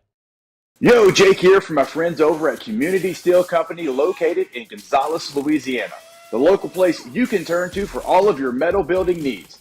Notice I said local, not Houston, not Dallas, not Atlanta, but right here in Gonzales. Visit them at their brand new state-of-the-art website at communitysteelco.com or pick up the phone and give them a call today to answer all of your questions on your metal buildings, roofing and sheet metal, and any other steel needs you or your business need at 225-647-2020. Jerry and Benny Payne began Central Plumbing Company out of their driveway in Tanglewood subdivision. 50 years later and 4 generations down the road, we continue to serve Baton Rouge and the surrounding areas for all of their plumbing needs. Residential, commercial, industrial, or hospitality, Central Plumbing is here 24/7, 365. We want to thank our customers, family, and friends for 50 years of success. And looking forward to 50 more. Power up your next project with John Deere Deals by Sunshine. Whether you're working hard or playing hard, our knowledgeable team will help you find the right product for you. Ask us about our amazing tractor package promotions. Learn more about what it means to be powered by sunshine at sunequip.com. Matt Moscona inviting you to join us for Thursday's AFR. Draft day is finally here. We're getting you set for round 1 of the NFL draft with all the latest news, notes, and tidbits. So join us for Thursday's AFR 3 to 6, 104.5 ESPN Baton Rouge.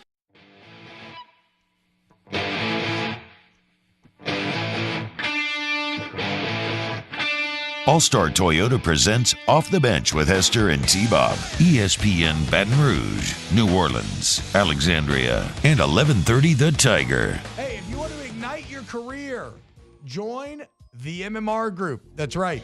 You want to work with the nation's largest electrical and instrumentation contractor in the entire country? Well, I guess it's kind of redundant, nation's largest in the entire country. Well, you can join MMR because they're seeking talented individuals to join the team.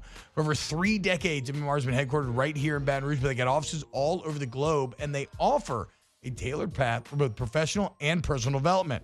You couple that with outstanding benefits, a dynamic culture, and whether you're a student seeking an internship, beginning your career, or a seasoned pro, MMR has a variety of positions just for you. So build your future with MMR. Apply now at MMRGRP.com. You go to their website, you can type in MMR Group into any search engine. It's going to pull that up as well, give you locations, give you a little bit about MMR, also give you the careers that they have available. Again, MMR Group in any search engine, MMRGRP.com.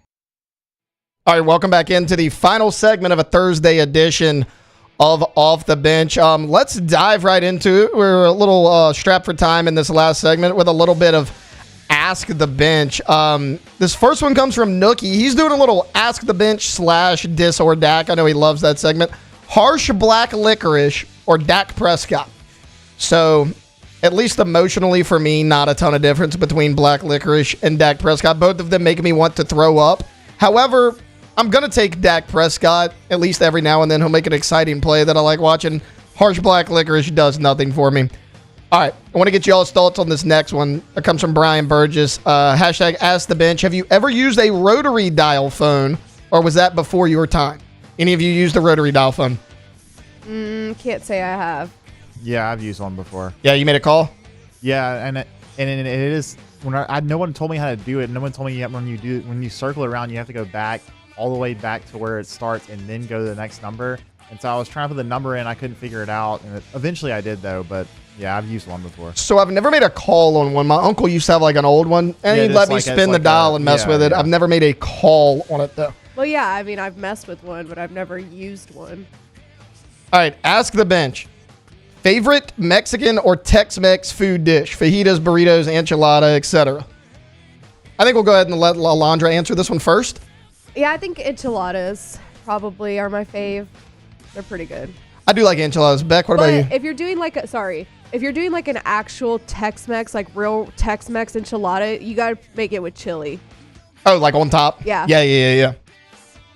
My favorite, man, I don't know. I lived in Houston for a year and a half and had a lot of good Tex-Mex I don't know, man. That's tough. I had to think about it, but the easy choice would probably be just like shrimp tacos or any kind of like seafood taco, like Baja tacos. I really like those. I do like a good shrimp taco. I'm going fajitas. First off, I like to put them together myself and everything. And then when that sizzle comes out and the waiter or waitress is holding it and it's sizzling, everybody in the whole restaurant's kind of looking, oh, who are these going to? I love that feeling. I'm going fajitas.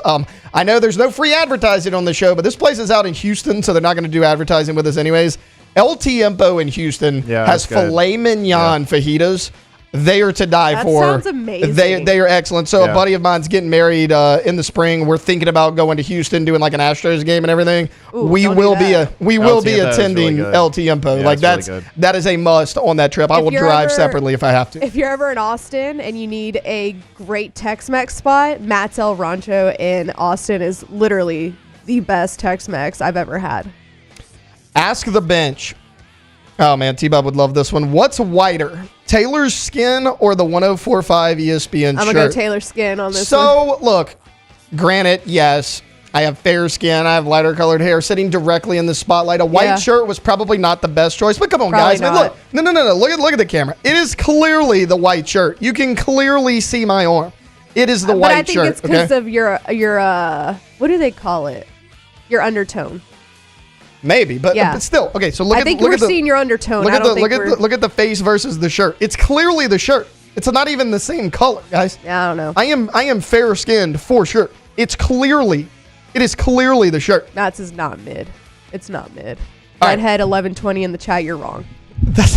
That's going to do it for today's edition of Off the Bench. We had a jam-packed show today. In the 8 o'clock hour, we were joined by LSU softball coach Beth Torina. Jay Johnson hopped on at 8:30, and then in the 9 o'clock hour, a little bit of big deal or no big deal. Are the Chicago Bears going to get a domed football stadium? Jacob Hester hopped on with us at 9:30.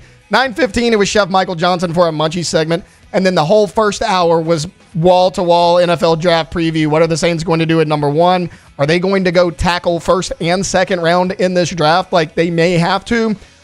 What about the LSU guys? Where do they project in the NFL draft outside of Malik Neighbors and Jaden Daniels? Is Brian Thomas Jr. dropping a little bit because of an injury? Look, we'll be back again tomorrow wrapping up the NFL draft, and we're going to put a bow on this one more time tomorrow here on Off the Bench. Off the Bench with Hester and T-Bob. Go to Pinnacle Exterior Construction for all your, you guessed it, exterior construction needs. If it's fences, pergolas, bulkheads, outdoor living spaces, they got you. What about pools? They are the experts. They do a ton of them, y'all. And they have these great booklets that they give you if you start to explore the spec pools, where you have a number of templates that you choose from. And then you choose a bunch of different details within the templates. So although we call them a spec pool, really, they at the end of the day, they become like your customized pool to the style and shape that you want. And then when you finalize the deal, guys, in 2 weeks, you have a pool. That's right. I dealt with a situation where I think my neighbor's pool was probably being built for over a year. Giant piles of sand sitting out there. None of that with Pinnacle. 2 weeks, there and out, you have a pool. Pinnacle Exterior Construction, PECbuilt.com. Yeah, it's pools, outdoor living, fences, bulkheads. They can do it all. We tell you about the pools in that 2 weeks. That is factual. They are going to come in, and you have multiple options. Check those options out at PECbuilt.com.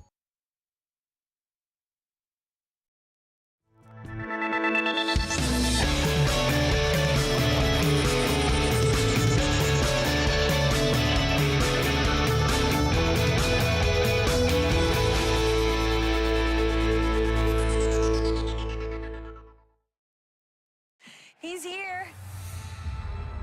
Anyone want a Coors Light? Oh, shoot, I forgot to play the song. I got a guy who can fix this.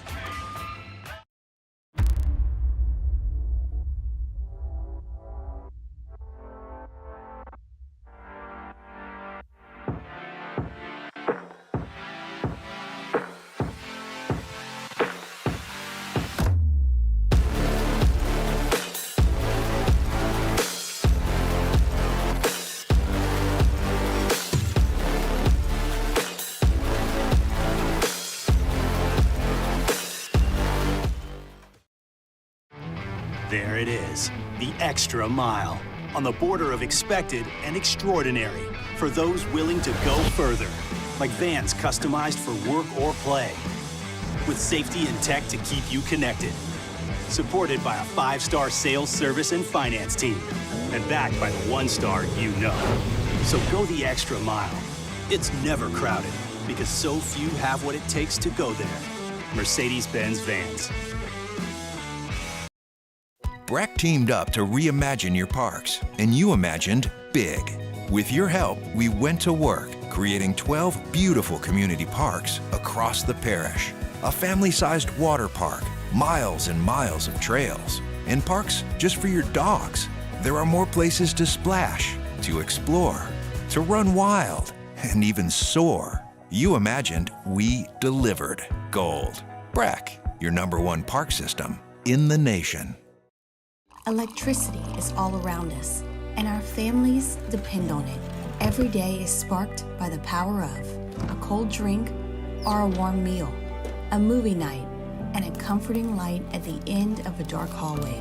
From sunrise to sunset, playtime to bedtime, our team is ready to take care of your electrical needs, even in the case of an after-hours emergency. The light in your life shines brighter with Mr. Electric. Hey, it's Matt Moscona. For years, you've heard me tell you about Insurance Network of Louisiana, helping you find better coverage for less money. But it's not just for your home and auto. They also offer commercial property. So, retail stores, professional offices like doctors, dentists, attorneys, clothing boutiques. Insurance Network of Louisiana can find you better coverage for less money. They service the entire state of Louisiana, and they're local. So call today at 293-0450 or lainsurance.net.